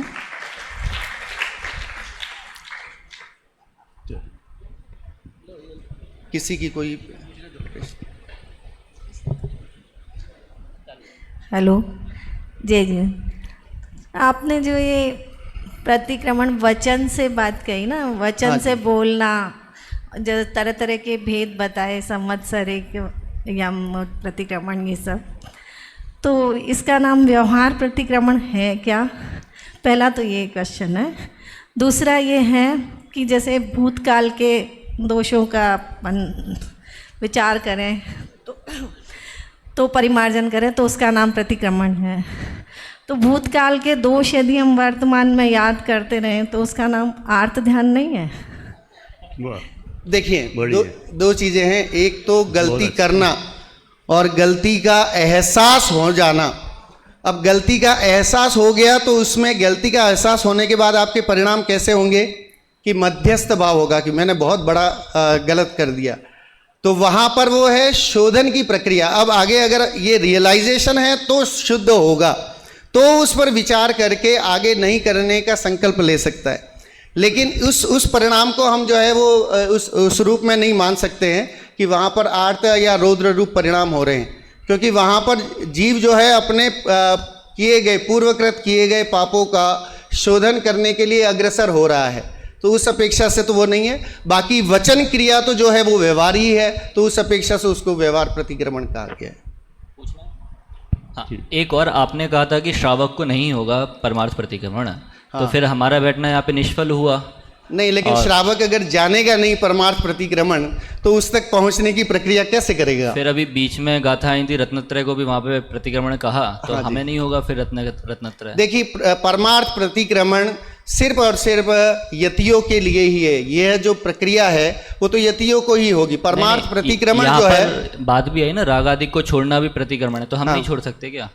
नहीं, रागादिक छोड़ने का अभ्यास हम इस भूमिका के अनुसार कर सकते हैं, लेकिन रागादिक छूटेंगे, पूर्ण छूटने की अवस्था तो जो है वो दिगंबरत्व अवस्था का के बिना पॉसिबल नहीं। पूर्ण तो 11वें में छूटेंगे तो 10वें तक प्रतिक्रमण नहीं कहलाएगा? नहीं, प्रतिक्रमण कहलाएगा, वो तो छठे से ही शुरू हो गया प्रतिक्रमण। परमार्थ प्रतिक्रमण तो जो 7वें से, छठा तो चलो वो है प्रमत्त वाला है, अप्रमत्त अवस्था से ही जो है वो परमार्थ प्रतिक्रमण का प्रयास। भाई साहब, जो प्रतिक्रमण, प्रत्याख्यान, आलोचना आदि हैं, ये सब चारित्र के भेद हैं। हाँ जी। और यदि हम चारित्र को कहें कि चारित्र ही छठे 7वें गुणस्थान में होगा, तो ये कहना सार्थक होगा कि प्रतिक्रमण आदि भी मुनियों को ही होंगे। यदि हम चारित्र को 5वें मानेंगे, देश चारित्र, तो हमको देश प्रतिक्रमण आदि मानने में क्या दिक्कत है? कोई दिक्कत। यदि हम सम्यक्त्वाचरण को भी चारित्र मानेंगे तो चौथे गुणस्थान से भी सम्यक्त्वाचरण रूप प्रतिक्रमण आदि मानने में क्या दिक्कत है? मतलब जो है सर्वथा वो जो इन्होंने कहा ना कि यदि फिर तो छठे 7वें गुणस्थान में भी नहीं बनेगा, फिर तो 12वें गुणस्थान में ही सीधा फिर हमारा प्रतिक्रमण बनेगा। तो इसलिए जो है यथा योग्य मानने में बिल्कुल दिक्कत नहीं है, ऐसा वो मेरा मुझे पात्र की अपेक्षा, मैंने जो चर्चा की थी, पात्र की अपेक्षा से 2 प्रतिक्रमण बताए गए हैं। तो देशव्रती जो श्रावक है उसके लिए प्रतिक्रमण का निषेध नहीं है, वहाँ तो ऑलरेडी उसने बताया ही गया है कि देशव्रती श्रावक है तो वो तो मतलब जो अनुभव के बाद, सम्यक्त्व के बाद उसका जो भी उसका प्रतिक्रमण है वो प्रतिक्रमण तो मान्य है। और उसके बाद यति प्रतिक्रमण, ऐसे 2 भेद प्रतिक्रमण के पात्र की अपेक्षा से किए गए हैं। देखो, और वहाँ पर सामान्य मिथ्यात्वी जो श्रावक है उसका कोई वर्णन नहीं है, क्योंकि वहाँ देशव्रत लिखा हुआ है। नहीं, देखो ये आपके सामने यहाँ पर 89 नंबर की गाथा आ रही है। ये 89 नंबर की गाथा आ रही है, ये कह रही है अठ्ठरुद्दम मोत्तूण झाणम, माने आर्द्र रौद्र ध्यान को छोड़ करके जो धर्म ध्यान और शुक्ल ध्यान होता है वह प्रतिक्रमण है। धर्म ध्यान के गुणस्थान जो हैं 4 से 7वें तक हैं, इसलिए यदि प्रतिक्रमण हम नहीं मानेंगे तो फिर ये गाथा झूठी पड़ जाएगी। हाँ, तो मैं वही कह रहा हूँ कि 4 से तो संभव है। हाँ, तो 4 से ही तो कह रहे हैं। और मिथ्या दर्शन ज्ञान चारित्र को भी छोड़ना, इसको प्रतिक्रमण कहाँ है आगे की गाथाओं में, जहां आप बोल रहे थे ना 90 नंबर की गाथा समझ में नहीं आ रही है, वहां पर भी यही तो कहा था कि मिथ्या दर्शन ज्ञान चारित्र को छोड़ना, इसका नाम प्रतिक्रमण है। ये भी प्रतिक्रमण है, माने पूर्व में हमने जो भी अपराध किए हैं उनको छोड़ने का नाम प्रतिक्रमण है। तो मिथ्या दर्शन ज्ञान चारित्र भी ये महा अपराध है, छोटे मोटे अपराध थोड़ी नहीं है। इस दृष्टि से सब प्रतिक्रमण में जाएगा। मुख्यतः आप कह सकते हो कि भाई मुनिराज जो उत्कृष्टता से जो पालन करते हैं, नहीं, उनका प्रश्न ये था कि परमार्थ प्रतिक्रमण हम कर सकते हैं या नहीं, प्रश्न ये था। बिल्कुल कर सकते हैं। जितना जितना कषाय का अभाव करोगे वो परमार्थ प्रतिक्रमण का ही स्वरूप है। जितना जितना कषाय, मूल में अनंतानुबंधी कषाय का अभाव किया, ये कोई व्यवहार थोड़े ही है। अनंतानुबंधी कषाय का अभाव, अप्रत्याख्यान कषाय का अभाव, ये सब निश्चय चारित्र के अंग हैं, ऐसा मुझे लगता है।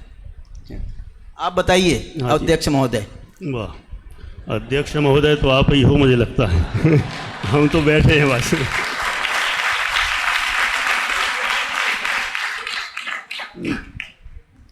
इसके पूर्व में सबसे पहले वहाँ सुनीता जी ने प्रश्न किया था, ये सामवात्सरिक आदि जो हम प्रतिक्रमण करते हैं तो ये कौन सा, ये सब व्यवहार प्रतिक्रमण में है। ये जवाब हुआ। बाद में बहुत सारी चर्चा हुई। मुख्यता से यहाँ नियमसार जी ग्रंथ में मुनिराजों को ही प्रतिक्रमण की चर्चा कही गई है मुख्यता से, लेकिन उसके नीचे उतरते हैं तो पंचम गुण स्थान वालों को अपनी भूमिका अनुसार प्रतिक्रमण उधर भी है, और जो चतुर्थ गुण स्थानवर्ती सम्यक दृष्टि हैं उनके भी प्रतिक्रमण पाया जाता है। इसके नीचे उतरते हैं यदि पहले गुण स्थान में, वहाँ वास्तविक प्रतिक्रमण तो नहीं है, उसकी भावना हो सकती है, एक सामान्य औपचारिकपना कहा जा सकता है। असली प्रतिक्रमण तो ज्ञानियों के ही होता है, ऐसा विशेष जानना है ना। इस तरह से बहुत सारी बातें हुई। अभी और कोई बात थोड़ी रही, क्योंकि 80 का था 90, ऐसा है। समय बहुत हो रहा है, फिर भी जो जो विषय इसमें आया मुश्किल से 3 मिनट लूँगा। मुझे जो लगता है जो जो ऊपर से नीचे तक की गाथाओं में पॉइंट टू पॉइंट में बोलता जाता हूँ, जिससे पूरी गाथाएं भी कवर हो जाएंगी और बराबर विषय आ जाएगा। बाकी भाई साहब ने पूरी कोशिश की है और एक तरह से तात्कालिक वक्ता जैसे थे, क्योंकि अन्य किसी का वक्तव्य था तो आए, तो उन्होंने अपने हिसाब से विवेचन किया है, इसलिए बहुत उचित है। यहाँ जो गाथाएं चली, गाथा नंबर 82 से, तो वहाँ 82 नंबर की गाथा यदि अपन देखते हैं तो पंचरत्न वाली गाथाओं के बाद से ही यहाँ पर कह दिया गया इस भेद के अभ्यास से। 5 में तो भेदाभ्यास किया, और अभ्यास होने के बाद जब यह जीव मध्यस्थ होता है, इन भेदों में उलझता नहीं है, तब उसके चारित्र होता है। क्योंकि भेदों में उलझेगा, विकल्प होंगे, राग होगा, तो चारित्र नहीं हो पाएगा। इसलिए भेद के अभ्यास से जब मध्यस्थ होता है तो उसके चारित्र उत्पन्न होता है, और उसकी चारित्र की दृढ़ता के लिए अब प्रतिक्रमण की चर्चा मैं करूंगा, ऐसा आचार्य ने कहा। फिर इसके बाद क्रम से आगे बढ़ते गए, गाथा नंबर 83 पर पहुंचे तो यहाँ कितना कितना बताया। 83 में पहले तो वचन रचना को छोड़ा, कौन से वाले? शुभ वचन, क्योंकि व्यवहार प्रतिक्रमण में तो शुभ वचन बोले जाते हैं, शुभ भाव किए जाते हैं, और फिर जब निश्चय प्रतिक्रमण पर आते हैं तो शुभ भाव और शुभ वचन, इन दोनों का त्याग जब होता है तो ही वास्तव में निश्चय प्रतिक्रमण होता है। गाथा 83 में कहा। 84 में गए तो आराधना और विराधना की चर्चा की। स्वभाव में स्थिर होना वह आराधना है, और स्वभाव से बाहर जाना ये विराधना है, और जो स्वभाव में स्थिर होना वो आराधना है, उसी का नाम प्रतिक्रमण है। आगे गए, आचार और अनाचार की चर्चा की। गाथा नंबर 85 में आचार किसका नाम, अनाचार किसका नाम? तो वहाँ लिखा शुद्धात्मा की आराधना ही आचार है अथवा सदाचार है, और शुद्धात्मा की आराधना के अतिरिक्त जितने भी शुभाशुभ विकल्प हैं वे सब अनाचार हैं, और आचार रूप जो परिणमित होता है उसी का नाम प्रतिक्रमण है। अगले पॉइंट पर आते हैं, उन्मार्ग और जिनमार्ग की चर्चा की अगली गाथा में। उन्मार्ग किसका नाम? एक नया शब्द इसमें गाथा टीका में अच्छा प्रयोग किया है, मिथ्या दर्शन ज्ञान चारित्र रूप, ये तीनों तो हैं उन्मार्ग, और निश्चय से निजात्म द्रव्य में रमना, स्थिर होना, इसका नाम है जिनमार्ग। और जो जिनमार्ग में रमता है, जिनमार्ग मतलब अपने स्वभाव में रमता है, वही सच्चा प्रतिक्रमण कहलाता है। आगे 87 नंबर की गाथा पर आए, वहाँ निश्चल्य होकर, त्रिशल्य को छोड़कर और निश्चल्य होना, उसका नाम प्रतिक्रमण है। 3 शल्य माया मिथ्यात्व निदान, इनको छोड़ना है, और कैसा होना है? निश्चल्य होना है, माने अपने परम जो अपना आत्मा का स्वभाव है वह निश्चल्य स्वरूप है, उसमें रमना जमना, इसका नाम प्रतिक्रमण है। गाथा 88 पर आए, अगुप्ती भाव को छोड़ना और गुप्ती में गुप्त होना। ये अगुप्ती भाव माने बाह्य जो प्रपंच हैं, मन वचन काय के जो विकल्प हैं, उनको छोड़कर त्रिगुप्त स्वरूप निर्विकल्प समाधि परम आत्मा में लीन होना, इसका नाम है गुप्ती में गुप्त होना, इसी को ही प्रतिक्रमण कहते हैं। गाथा 89 पर आए, वहाँ पर ध्यानों की चर्चा की। आर्त ध्यान, रौद्र ध्यान को छोड़ना, क्यों? दोनों ही संसार के कारण हैं। और धर्म शुक्ल ध्यान, इन दोनों को ही प्राप्त करना, क्योंकि दोनों ही मोक्ष के मार्ग हैं, मोक्ष पहुँचाने वाले हैं, और जो धर्म और शुक्ल ध्यान में स्थित होता है उसके ही वास्तव में प्रतिक्रमण होता है। अब समय नहीं है, नहीं तो इसकी टीका भी इतना गजब का विषय आया है, निश्चय धर्म ध्यान, और यहाँ तो एक नए शब्द निश्चय शुक्ल ध्यान। अभी तक जितने भी शास्त्रों में पढ़ने में आया है वहाँ शुक्ल ध्यान के निश्चय और व्यवहार ऐसे कोई भेद नहीं किए। व्यवहार धर्म ध्यान के तो 2 भेद कर रखे, व्यवहार और निश्चय, लेकिन यहाँ निश्चय शुक्ल ध्यान की भी चर्चा की है। समय नहीं है, नहीं तो वास्तव में विशेष चर्चा करने लायक है, और राकेश जी भाई साहब से विशेष रूप से तो और मज़ा आ जाता। लेकिन देखो अगले वक्ता का नंबर है, इसलिए मैं आगे 90 नंबर की गाथा आई। अब 90 नंबर की गाथा में 13 प्रकार के चारित्र की जो चर्चा की है, 13 प्रकार का चारित्र नहीं, 13 प्रकार के प्रत्यय है ना।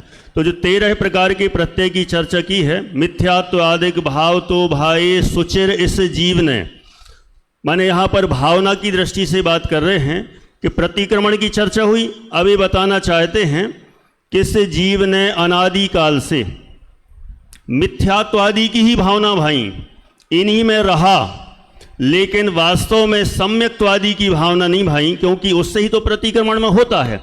इसलिए यहाँ पर मिथ्यात्वादि की भावना जीव ने भाई हैं, उसको मुख्यता से बात कर रहे हैं। और यहाँ जब टीका में खुलासा किया तो यहाँ पर 4 बातें कहीं मिथ्यात्वादि के भाव से, मिथ्यात्व, अव्रत, कषाय और योग, और इनको 13 प्रकार में विभाजित किया है कि 13 प्रकार के बंध प्रत्यय हैं, और ये पहले गुण स्थान से लेकर 13वें गुण स्थान तक पाए जाते हैं, और ये बंध प्रत्यय रूप ही यह जीव परिणमित हुआ है, इसलिए इसको प्रतिक्रमण नहीं हुआ। और जब इन बंध प्रत्यय से ज्यों ज्यों हटता चला जाता है त्यों तो इसके प्रतिक्रमण होता जाता है। मिथ्या तो गया प्रतिक्रमण, अविरति गई प्रतिक्रमण और विशेष, कषाय गई और अच्छा प्रतिक्रमण, फिर योग भी गया तो पूरा कंप्लीट। ऐसी गाथा में यहाँ चर्चा की है, और भी बहुत सारा है, लेकिन अभी अपन यहाँ पर पूरा करते हैं। अब अगले वक्तव्य का नंबर। बहुत बहुत धन्यवाद भाई साहब का। रागादि भावों के निवारण करके धर्म और शुक्ल ध्यान के माध्यम से जो आत्मा का ध्यान करता है, वास्तव में परमार्थ प्रतिक्रमण उसे ही कहा जाता है। इस प्रकार का भाव प्रस्तुत किया।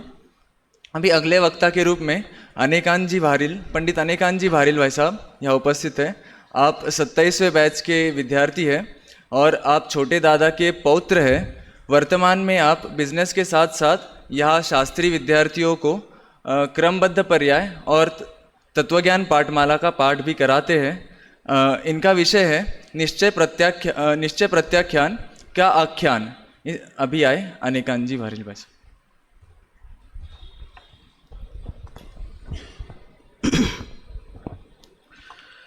ओम नमः सिद्धेभ्य। आदरणीय अध्यक्ष महोदय, समस्त विद्वद्गण और यहाँ पर उपस्थित सभी मेरे अनुज एवं अग्रज भाइयों, आज की परिचर्चा जो कि नियमसार पर चल रही है, क्रमशः उसमें मेरा विषय है निश्चय प्रत्याख्यान का आख्यान। समस्त चारों अनुयोगों का अध्ययन करके, समयसार आदि अध्यात्म ग्रंथों का अध्ययन करके अगर कोई नियमसार ग्रंथ का गहराई से अध्ययन करे तो निश्चित रूप से मैं मानता हूँ कि उसका कल्याण वर्तमान में जरूर हो जाएगा। वर्तमान भाव में बहुत ही गहरी परिचर्चा नियमसार में आचार्य कुंकुन ने करी है। जब उन्होंने स्वयं के भक्ति आत्मचिंतन के लिए ये ग्रंथ लिखा, तो जिस प्रकार कोई आर्किटेक्ट दूसरों का घर बनाता है तो वो उनके हिसाब से बनाएगा, पर जब वो स्वयं के लिए बनाएगा तो वो सर्वोत्कृष्ट उसे बनाएगा, सर्वोत्कृष्ट बनाने की कोशिश करेगा।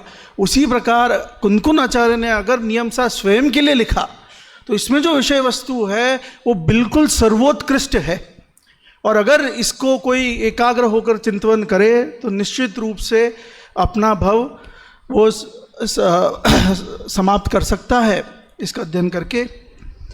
मेरा जो विषय है निश्चय प्रत्याख्यान का आख्यान, अर्थात प्रत्याख्यान का अर्थ क्या है? प्रत्याख्यान का अर्थ है त्याग। त्याग का व्याख्यान यहाँ पर वो कर रहे हैं। कैसे त्याग का? निश्चय त्याग का व्याख्यान कर रहे हैं। त्याग का व्याख्यान, निश्चय व्याख्यान का, निश्चय त्याग का। और आगे कहते हैं कि ज्ञान ही प्रत्याख्यान है, कि त्याग ज्ञान ही त्याग है। अर्थात त्याग क्या है, कैसे होगा त्याग? कि ज्ञान से होगा त्याग। और वो ज्ञान कौन सा ज्ञान? 11 अंग 9 पूर्व वाला ज्ञान। वो ज्ञान है यानी श्रद्धा। अपनी श्रद्धा को सम्यक करना, उसे सारी दुनिया से समेटकर अपने में लगाना, उससे त्याग होगा। यानी कोई पूछे कि इस देश में क्राइम बहुत बढ़ गया है, क्राइम समाप्त कैसे करें? कि रोजगार की बढ़ाओ, आप रोजगार के मौके दो, क्राइम अपने आप कम हो जाएगा। उसी प्रकार से आचार्य भगवंत कह रहे हैं कि त्याग कैसे होगा? कि अपनी श्रद्धा को बाहर से समेटकर अपने अंदर लगाओ, अपने आप त्याग हो जाएगा।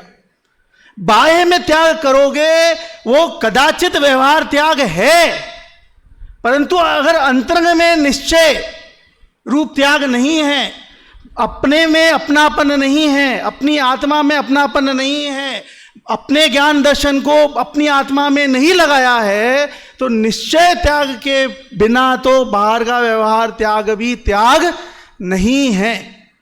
इसलिए निश्चय प्रत्याख्यान के आख्यान में वो कहते हैं, सर्वप्रथम 95 वाली गाथा में, सब तरह के जल्प तज भावी शुभाशुभ भाव को जो निवारण कर आत्म ध्यावे उसे प्रत्याख्यान है। क्या कहते हैं आचार्य? कि बहुत हो गई बातें, ये दुनिया भर की बातें बंद करो।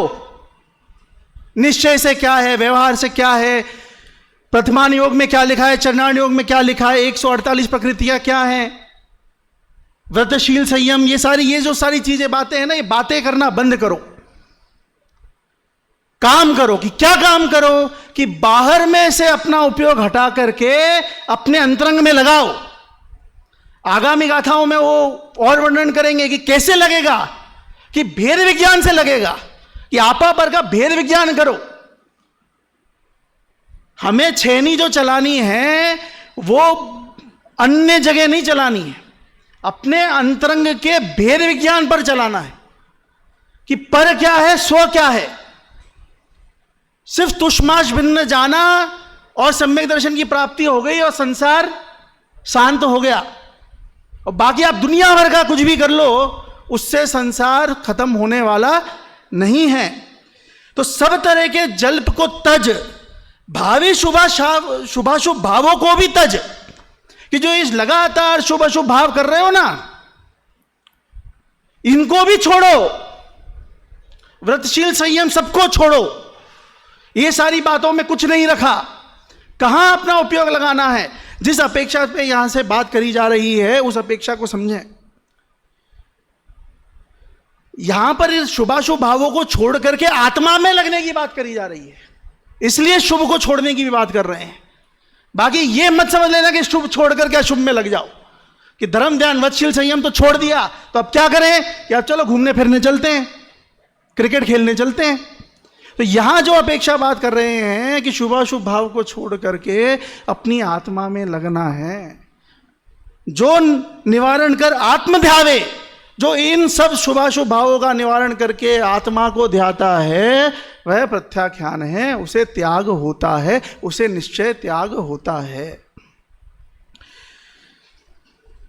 उसके साथ साथ मुनिराज के संदर्भ में इस गाथा में टीका में ये बात भी कहते हैं कि व्यवहार में मुनिराज जो दिन दिन यानी दिन में एक बार आहार आदि ग्रहण करते हैं और यथा योग्य समय तक के लिए फिर उनकी वो विकल्प उत्पन्न नहीं होता कुछ खाने पीने का, वह व्यवहार प्रत्याख्यान है।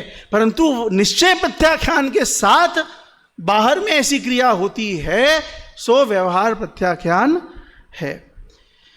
जैसा कि पूर्व में चर्चा चल रही थी, उसी के संबंध से यहाँ पर जो 96 गाथा है कि ज्ञानी कैसे हैं, उनके अंतरंग में कैसी धारा चलती है, वो बाहर में प्रवृत्ति कैसी है, अंतरंग की प्रवृत्ति कैसी है, उसके बारे में आचार्य भगवंत यहाँ कहते हैं, ज्ञानी विचारे इस तरह यह चिंतवन उनका सदा, केवल दर्शन ज्ञान सुख शक्ति स्वभावी हूं सदा।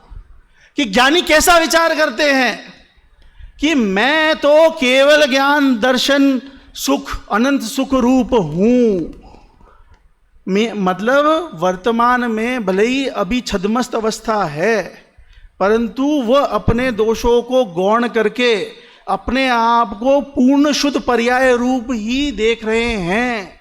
वह चिंतन जब कर रहे हैं तब की बात चल रही है। यहां पर अगर नयोग की अपेक्षा बात करें तो अनुपचरित सद्भूत व्यवहारने की बात चल रही है, अभी चिंतवन की बात चल रही है। इसलिए वो केवल ज्ञान दर्शन अनंत सुख इस पर्याय रूप अपने आप को जान रहे हैं, देख रहे हैं, समझ रहे हैं। जब भाव भाषण होगा ना, तो भाव भाषण में तो पर्यायों से पार परम शुद्ध निश्चय नहीं की अपेक्षा बात करेंगे, वहां पर्याय की बात नहीं करेंगे। वहां मात्र द्रव्य, शुद्ध द्रव्य जो पर्यायों से पार शुद्ध पारमार्थिक जो भाव है वही उसकी बात करेंगे। पर यहां पर चिंतवन की बात चल रही है, तो चिंतवन में अपने दोषों को गौण करके, छद्मस्त अवस्था को गौण करके वर्तमान में अपने आप को केवल ज्ञान दर्शन सुख अनंत सुख की कान रूप समझ करके ऐसा चिंतवन ज्ञानी लगातार करते हैं। और वो कौन से ज्ञानी, ज्ञानी कौन से गुणस्थानवर्ती कहा जाएगा? जैसा भी पूर्व में चर्चा हुई कि यथा योग्य जैसा गुणस्थान है उस अनुरूप वैसे ज्ञानी। छठे सातवें गुणस्थानवर्ती हैं, तीन कषाय चौकड़ी के अभाव में तो भावलिंगी संत, पंचम गुणस्थानवर्ती हैं तो देशवर्ती, और अगर चौथे गुणस्थानवर्ती हैं तो सम्यक दृष्टि जीव। जैसा भरत चक्रवर्ती के बारे में कहा जाता है कि भरत चक्रवर्ती कैसे वैरागी, कैसे सम्यक दृष्टि, 6 खंड जीत रहे हैं, 96,000 शादियां कर रहे हैं, कूटनीति कर रहे हैं, और आप सम्यक दृष्टि कह रहे हो, छायिक सम्यक दृष्टि कह रहे हो कि भाई उनकी लगातार बाहर में जो भी प्रवृत्ति दिख रही है, अंतरंग में वह लगातार यह चिंतन चल रहा है कि मैं तो ज्ञाता दृष्टा आत्म राम हूं, अनंत सुखों की खान हूं। बाहर में कुछ जो भी चल रहा है वो तो स्वयं में जैसा परिणमन चल रहा है, उस परिणमन रूप वे प्रवृत्त दिख रहे हैं, पर अंतरंग में उन सब से अपने आप को वे पर जान रहे हैं। उसी बात को आगे कहते हुए 97 गाथा में कहते हैं, ज्ञानी विचारे देखे जाने जो सभी को मैं वही, जो ना ग्रहे पर भाव को निज भाव को छोड़े नहीं।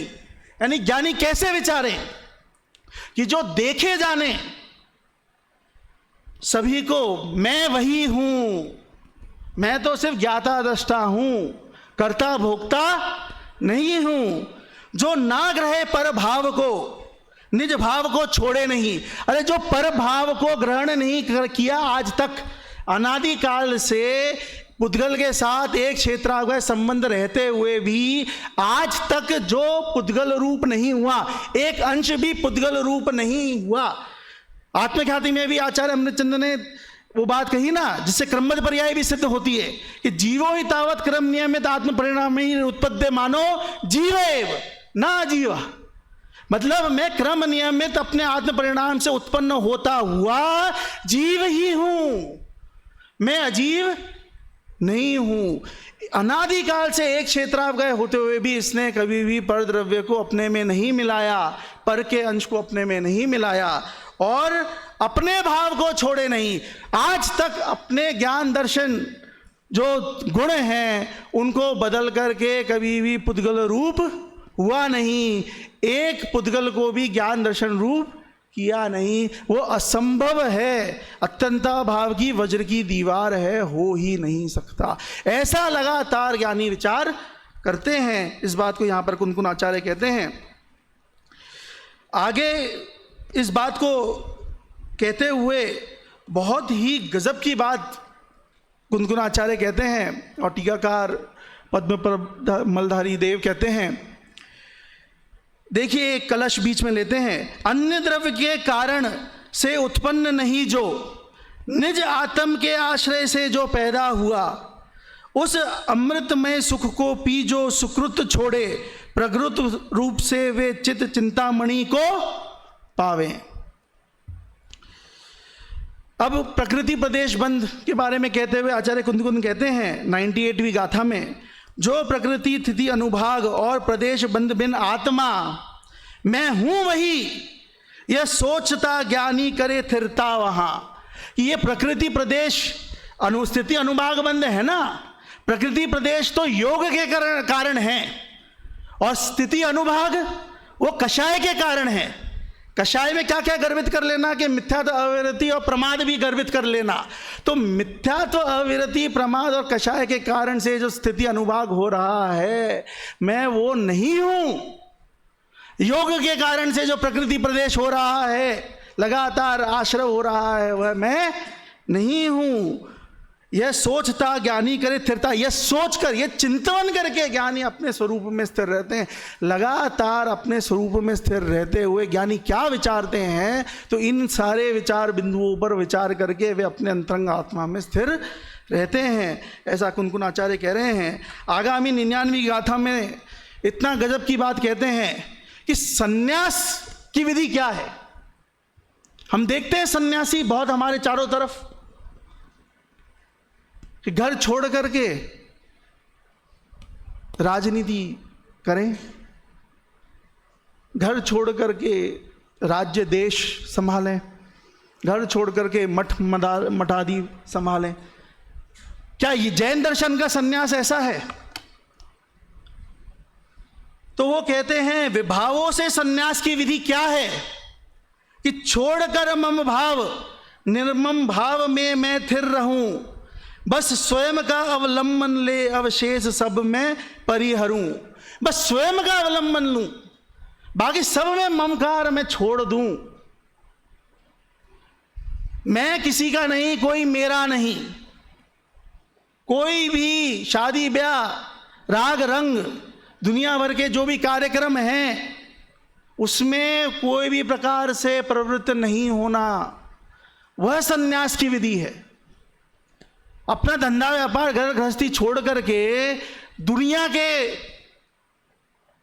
धन आर्जन में अगर कोई लग जाए तो वो सन्यासी कहलाएगा क्या? तो वे कुंदकुनाचार्य कहते हैं कि वह सन्यासी नहीं है। सच्चा सन्यास तो विभावों से कैसे लिया जाएगा? कि ऐसे लिया जाएगा जब ममकार छोड़ोगे, स्व में स्थित होगे, तब वही सच्चा वास्तविक सन्यास है। मैं आपसे पूछता हूं, भरत चक्रवर्ती सन्यासी थे कि नहीं थे? सब लोग कहोगे नहीं थे। कैसे सन्यासी? 6 खंड के अधिपति और आप सन्यासी कह रहे हो? वो तंदुल मत्स्य कुछ भी नहीं, उसके लगातार कषाय एकत्व ममत्व भोगने की विकल्प, वो नरक जाता है।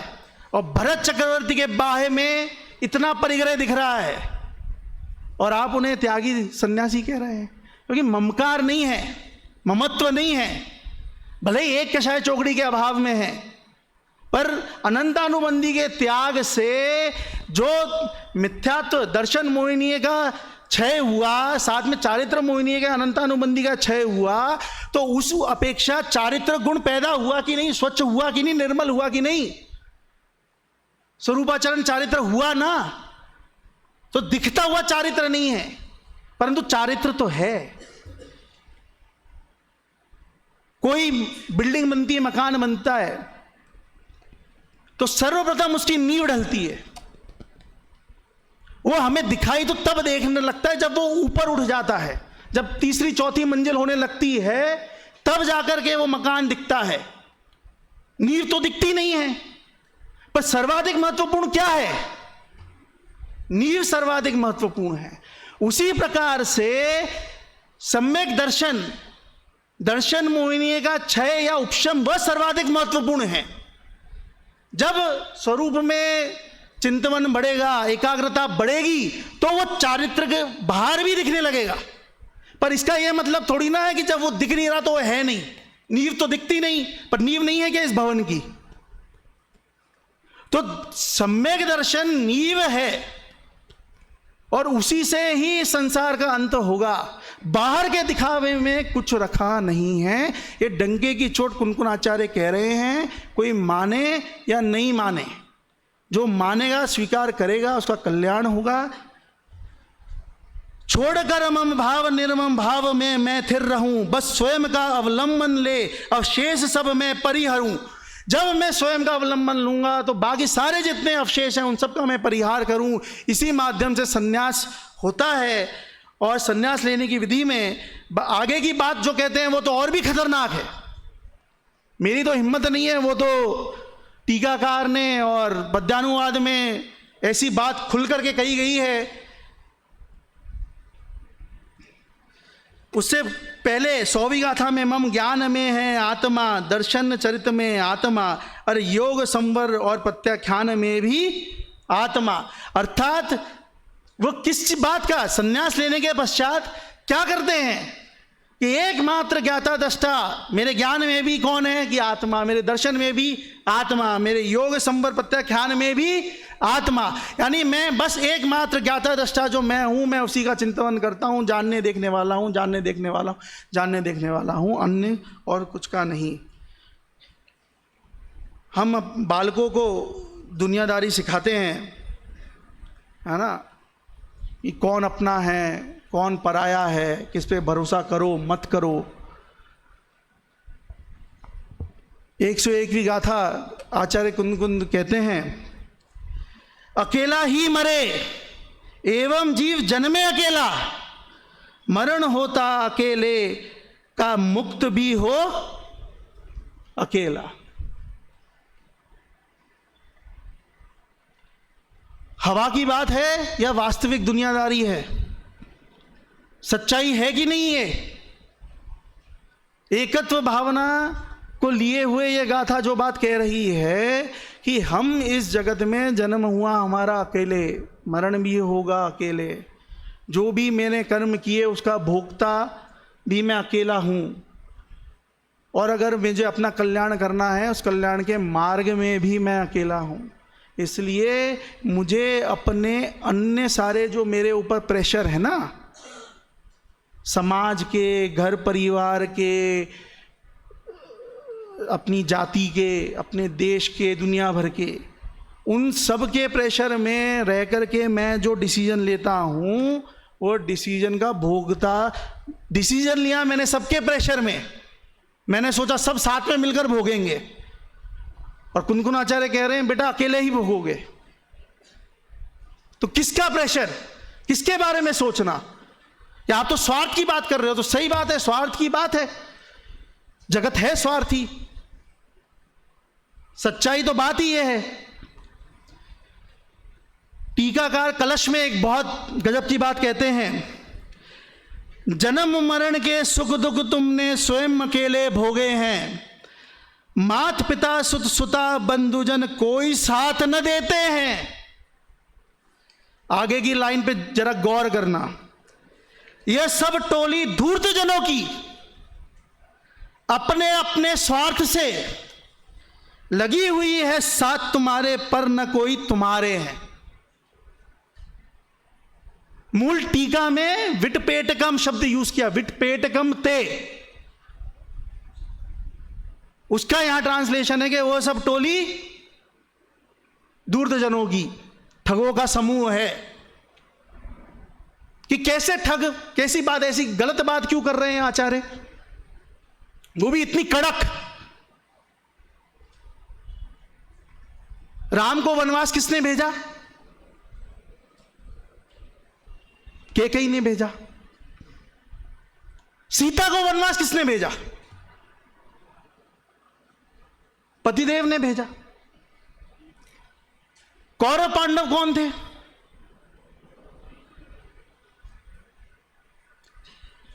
भरत बाहुबली। बाहुबली को राज देके गए और आदिनाथ तो मुनिराज बन गए। अब वो जो भी घटनाक्रम घटा,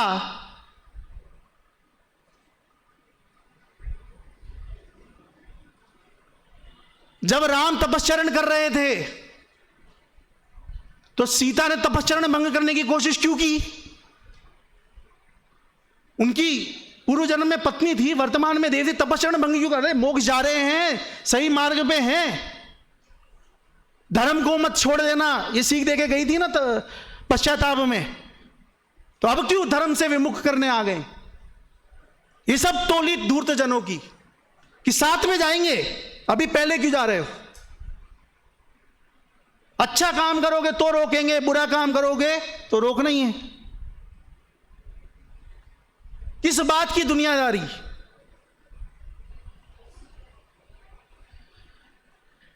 एक कहीं पे एक जिक्र आया था कि स्वयं थर्ड क्लास पास हो तो इतना दुख नहीं होता, पर अगर दोस्त फर्स्ट आ जाए तो बहुत दुख होता है। बताओ ये सब टोली क्या है, किसकी टोली है? ये संसार का स्वरूप है। कुनकुन आचार्य कह रहे हैं ये दुनियादारी है। इस संसार से जल्दी निकल लो, पतली गली से, अंधेरी नगरी चौपट राजा है। यहां पर आपको परेशान करके ही मानेगा। 102वीं गाथा में कहते हैं, ज्ञान दर्शनमयी मेरा एक शाश्वत आत्मा, शेष सब संयोग लक्षण भाव आत्म बाए हैं।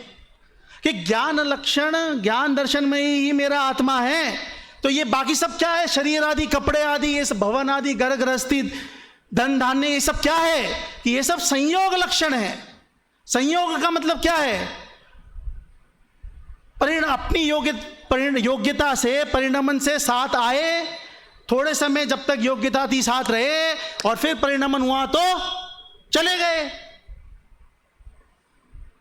जब घर में नए बच्चे का जन्म होता है तो आजकल एक प्रथा है दाई माँ बुलाने की। तो वो नया बच्चा होता है 1 दिन का, तब से वो आ जाती है और 45 दिन तक वो रहती है। अब वो 45 दिन में बच्चे का बहुत तेजी से विकास होता है, तो सारे ही घर वाले उससे बहुत अटैच हो जाते हैं कि देखो पहले ऐसा था, अब ऐसा हो गया, अब ऐसा हो गया, ये हो गया। और जैसे ही वो 45वां से 46वां दिन होता है तो हमें लगता है वो दाई माँ को भी भाव उमर आए होंगे, वो जाएगी तो रोएगी कि बच्चे को छोड़ के अब जा रही है। वो तो अपना सामान पैक करके अगले दिन दरवाजे के बाहर रेडी टू गो। तो बोले कोई फर्क नहीं पड़ रहा क्या, कोई अटैचमेंट नहीं, कोई मुश्किल। अरे मेरा तो रोज का काम है, हर 45 दिन में नई जगह जाना है, नए नए संयोग मिलने हैं, फिर 45 दिन बाद संयोग छूटने हैं। तो ये सारे संयोग लक्षण हैं। ये हम जो वर्तमान में यहां संयोग में है ना, ये भी संयोग लक्षण है। थोड़े समय के लिए हैं, फिर चले जाएंगे, फिर कहां जाएंगे वो तो वक्त बताएगा।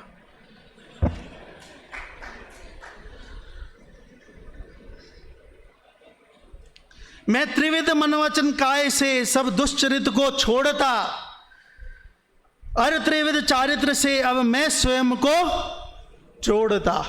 मतलब मनोवच काय से मैं अपने दुष्चरित्र को, अपने अंतरंग से जो दुष्चरित्र मैंने किया, अर्थात जो बाह्य में मैंने प्रवृत्ति करी, बाहर की जो मेरी प्रवृत्ति है, वो पूर्व में किए जो कर्म है ना, वो भी तो भविष्य में उदय में आएंगे। तो अब मुझे मन वचन काय से अपने आप को अपने आत्मा में लीन रखना है। दुनिया मेरा जितना बुरा करना चाहेगी वो करेगी, कर सकती है। मैं आत्म ध्यान में लीन रहूंगा तो भी कमट उपसर्ग करेगा, पूरी ताकत से करेगा। तो हमें क्या करना है कि हमें अपने मन वचन काय से अपनी आत्मा में स्थित रहना है। अगर स्थित रह गए तो मैं अपना काम कर जाऊंगा, और अगर मैं स्थित नहीं रहा तो मेरा भी संसार बढ़ जाएगा। नकुल और सहदेव के जैसे कि जिस प्रकार उन्हें साधर्मी के प्रति विकल्प आया और वो अनंत से सीधा सर्वार सिद्धि पहुंच गए, तो संसार में ही रह गए। उस प्रकार का अंतरंग में स्थितिकरण आत्मा में होगा तो ही मोक्ष भाव बनता है। सभी से संभाव मेरा ना किसी से वैर है, छोड़ आशा भाव सब मैं समाधि धारण करूं। पूर्व में जो 101वीं गाथा में ये बात कही थी ना कि सब धूर्तों की टोली है, तो क्या करें, द्वेष करें सबसे, सबसे बुराई मोड़ लें, नाराज हो जाएं। हाँ बस 2 मिनट में समाप्त कर रहा हूं। वो कह रहे हैं 104वीं गाथा में कि संभाव को धारण करो, इस सत्य को स्वीकार करके द्वेष मत करो, बहुत ज्यादा प्रेम मत दिखाओ, संभाव को धारण करो, न्यूट्रल हो जाओ। सभी से संभाव मेरा ना किसी से वैर है, छोड़ आशा भाव सब मैं समाधि धारण करूं। कि समाधि को मैं कैसे धारण करूंगा, कि जब मैं समता को धारण करूंगा तब मैं समाधि को धारण करूंगा। अर्थात कोई भी मेरे इष्ट हो या मेरे अनिष्ट हो, मुझे समता धारण करनी है। इसके और बहुत विस्तार है, समय कम है, इसलिए और ज़्यादा चर्चा नहीं कर रहा। पर राग देश का विधान विस्तार और ये सारी चर्चा, इसमें बहुत सारी चर्चा, बहुत मार्मिक पूरा प्रकरण है। इसको गहराई से कोई पढ़ ले, उसे वैराग्य उमड़े बिगर रह ही नहीं सकता। जो निष्कषाई दांत हैं, भयभीत हैं संसार से, व्यवसाय युत उस शूर को सुखमयी प्रत्याख्यान है। कि जो निष्कषाई हैं, इंद्रियों को जीतने वाले हैं, वे संसार से भयभीत हैं। इंद्रियों को जीत लिया पर संसार से वे घबरा रहे हैं, भयभीत हैं। क्यों? क्योंकि ये संसार क्या है? अंधेरी नगरी चौपट राजा है, धूर्तों की टोली है। संसार में रह करके सुख मिलेगा ही नहीं तो शांतिनाथ, कुंथुनाथ, तारनाथ क्यों जाते? उनसे उत्कृष्ट पुण्य तो किसी का नहीं। तो संसार में सुख खोजने वालों को कुछ नहीं मिलना। थोड़े समय के लिए यहां आए हैं, अगर इस समय में अपना काम नहीं हुआ तो फिर बैक टू पवेलियन निगोद में। और अंतिम 106वीं गाथा में वो कहते हैं, जो जीव एवं कर्म के नित्य करे भेदाभ्यास को, वे संयमी धारण करे रे नित्य प्रत्याख्यान को। अर्थात यहाँ पर मुख्य बात वो कहना चाह रहे हैं कि भेद विज्ञान करो, ये सारी चीजें कैसे होंगी? प्रत्याख्यान कैसे होगा? वो भेद विज्ञान से होगा। कि भेद विज्ञान कैसे होगा? कि भेद विज्ञान के पूर्व में चिंतन मनन गुणन करना पड़ेगा। चिंतन मनन गुणन किसका करोगे? तो उसे करने के लिए स्वाध्याय करो। पहले स्वाध्याय करो, पढ़ो, फिर उसके बारे में सोचो, डिस्कशन करो, फिर उसको सोचकर समझ करके उसी में लीन हो जाओ। तो एक समय आएगा जब आपापर का भेद विज्ञान हो जाएगा, त्रिकरण परिणाम हो जाएंगे और सम्यक दर्शन प्राप्त हो जाएगा। इस प्रकार यहाँ पर अपनी चर्चा समाप्त हुई। एक अंतिम कलश में यहाँ पर पढ़ना चाहूँगा। भ्रांति नाश से जिनकी मति चैतन्य तत्व में, निश्चित है वे संत निरंतर प्रत्याख्यान में। अन्य मतों में जिनकी निष्ठा वे योगी जन, भ्रमे घोर संसार नहीं वे प्रत्याख्यान में। इस प्रकार की मंगल भावना से बोलिए।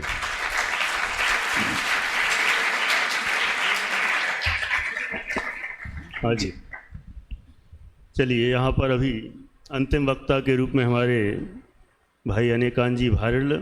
सबसे ज़्यादा तो खुशी इस बात की है कि आदरणीय छोटे दादाजी के पौत्र हैं, इसलिए इनको सुनकर भी बहुत अच्छा लगता है, खुशी होती है। और इन्होंने बहुत अच्छा व्याख्यान किया, यद्यपि समय ज़्यादा ले लिया, सबको थोड़ा सा मन में विकल्प चल रहा था, समय की दृष्टि से थोड़ा सा देखूँगा, बाकी विषय पूरा लिया। एक जगह बस मुझे कहना है, आज सुबह विधान में भी आदरणीय शांति भाई साहब ने हिंट की थी कि जहाँ वो गाथा नंबर 90 बोली इन्होंने, नंबर 90 नंबर की गाथा में मैं कैवल्य दर्शन, मैं ज्ञान वाला हूँ, मैं अनंत वीर अनंत शक्ति वाला हूँ, अनंत सुख वाला हूँ। वहाँ पर विधान में भी चर्चा हुई थी कि पर्याय रूप में नहीं लेना है, शक्ति रूप में लेना है, इसलिए हम वहाँ विशेष ध्यान रखें। टीका में भी यदि हम देखते हैं तो वहाँ पर शुद्ध सद्भुत व्यवहार नए से जब वो कथन किया है तो वहाँ मानो शुद्ध परमाणु, अब वो मैं पढ़ूंगा, समय नहीं बचा है, मैंने सीधा संक्षेप में कहें कि वहाँ उससे निर्णय होता है कि वहाँ स्वभाव की बात की गई है, ना कि वहाँ पर्याय की। तो वहाँ पर अनंत चतुष्टय स्वभावी हूँ, इस तरह से वो ज्ञानी चिंतन करता है। ऐसी बहुत सारी बातें हैं, मैं बस 2 या 3 मिनट में बस पूरा कर देता हूँ, क्योंकि अब समय भी बहुत हो गया और आदरणीय शांति भाई साहब से भी इशारे में मुझे टाइम मिल गया है, इसलिए मैं 2-3 मिनट ही लेके पूरा करूँगा। ये जो 2 अधिकार हुए, वैसे देखा जाए अभी तक एक अधिकार चल रहा था और एक दिन में 2 हुए, तो समय तो ज़्यादा मिलना चाहिए ये इस दृष्टि से, लेकिन फिर भी दोनों अधिकारों की चर्चा हुई। मुझे बस पॉइंट टू पॉइंट 3-4 बात करना है। राकेश जी भाई साहब ने भी माइक नीचे रख दिया है, उनको पता है कि अब उनको बोलने नहीं मिलेगा बोलने नहीं मिलेगा मतलब ये स्वयं नहीं बोलेंगे, ऐसा है। हाँ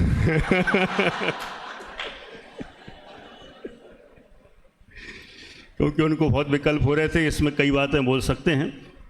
इतना कहें, पहला पॉइंट, ये प्रतिक्रमण प्रत्याख्यान की जो चर्चा हुई, ये मुख्यता से मुनियों के ही कथनचित मुख्यता से है, बाकी अन्य पहले चर्चा हो चुकी है। ज्ञानियों को पंचम गुण स्थान वाली, यथायोग चतुर्थ, और भावना रूप में चौथे में भी औपचारिक रूप से कर सकते हैं। ज्ञानियों को ये प्रति समय है कषायों के अभाव रूप, और कदाचित जब वे विशेष रूप से निजात्मा का ध्यान करते हैं तो विशेष रूप से उनके प्रतिक्रमण और प्रत्याख्यान होता है। अगला बिंदु है, ये प्रतिक्रमण तो भूतकाल के दोषों का त्याग है और प्रत्याख्यान भविष्य के। तो क्या हम भविष्य के दोषों का त्याग करने के लिए भविष्य में जाएं और भूतकाल के दोषों का त्याग करने के लिए भूत में जाएं? ऐसा है कि वर्तमान में ही दोनों का त्याग करें, वर्तमान में ही भूतकाल के दोषों का त्याग और भविष्य के लिए संकल्प, वो भविष्य के दोषों का त्याग है। इसलिए वर्तमान में ही ये भूत, वर्तमान और भविष्य के भी, बल्कि आलोचना भी उसमें आ गई, तीनों तरह के दोषों का परिहार किया जा सकता है। अब इसमें एक चर्चा आई थी कि जितने भी भेद रूप चिंतवन हैं, विचार हैं, शुभ भाव रूप चिंतवन हो, शुभ भाव रूप वचन हो, ये सब व्यवहार से प्रतिक्रमण प्रत्याख्यान है।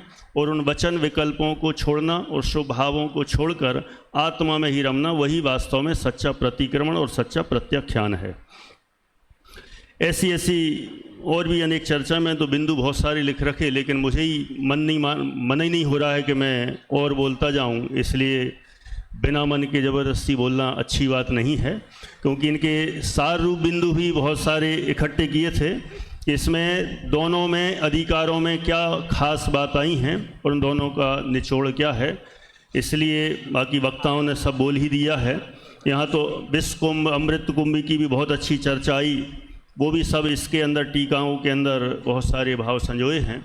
तीनों वक्ताओं ने अपने एंगल से बहुत अच्छे से प्रयास किया और अच्छा वक्तव्य दिया है, इसलिए तीनों को ही शुभकामनाएं, बहुत बहुत धन्यवाद और बधाई देते हुए यहाँ पर अध्यक्ष महोदय की आज्ञा से गोष्ठी के समापन की घोषणा कर रहे हैं और अगली अपनी जो कक्षाएं हैं उनकी सूचना। और अभी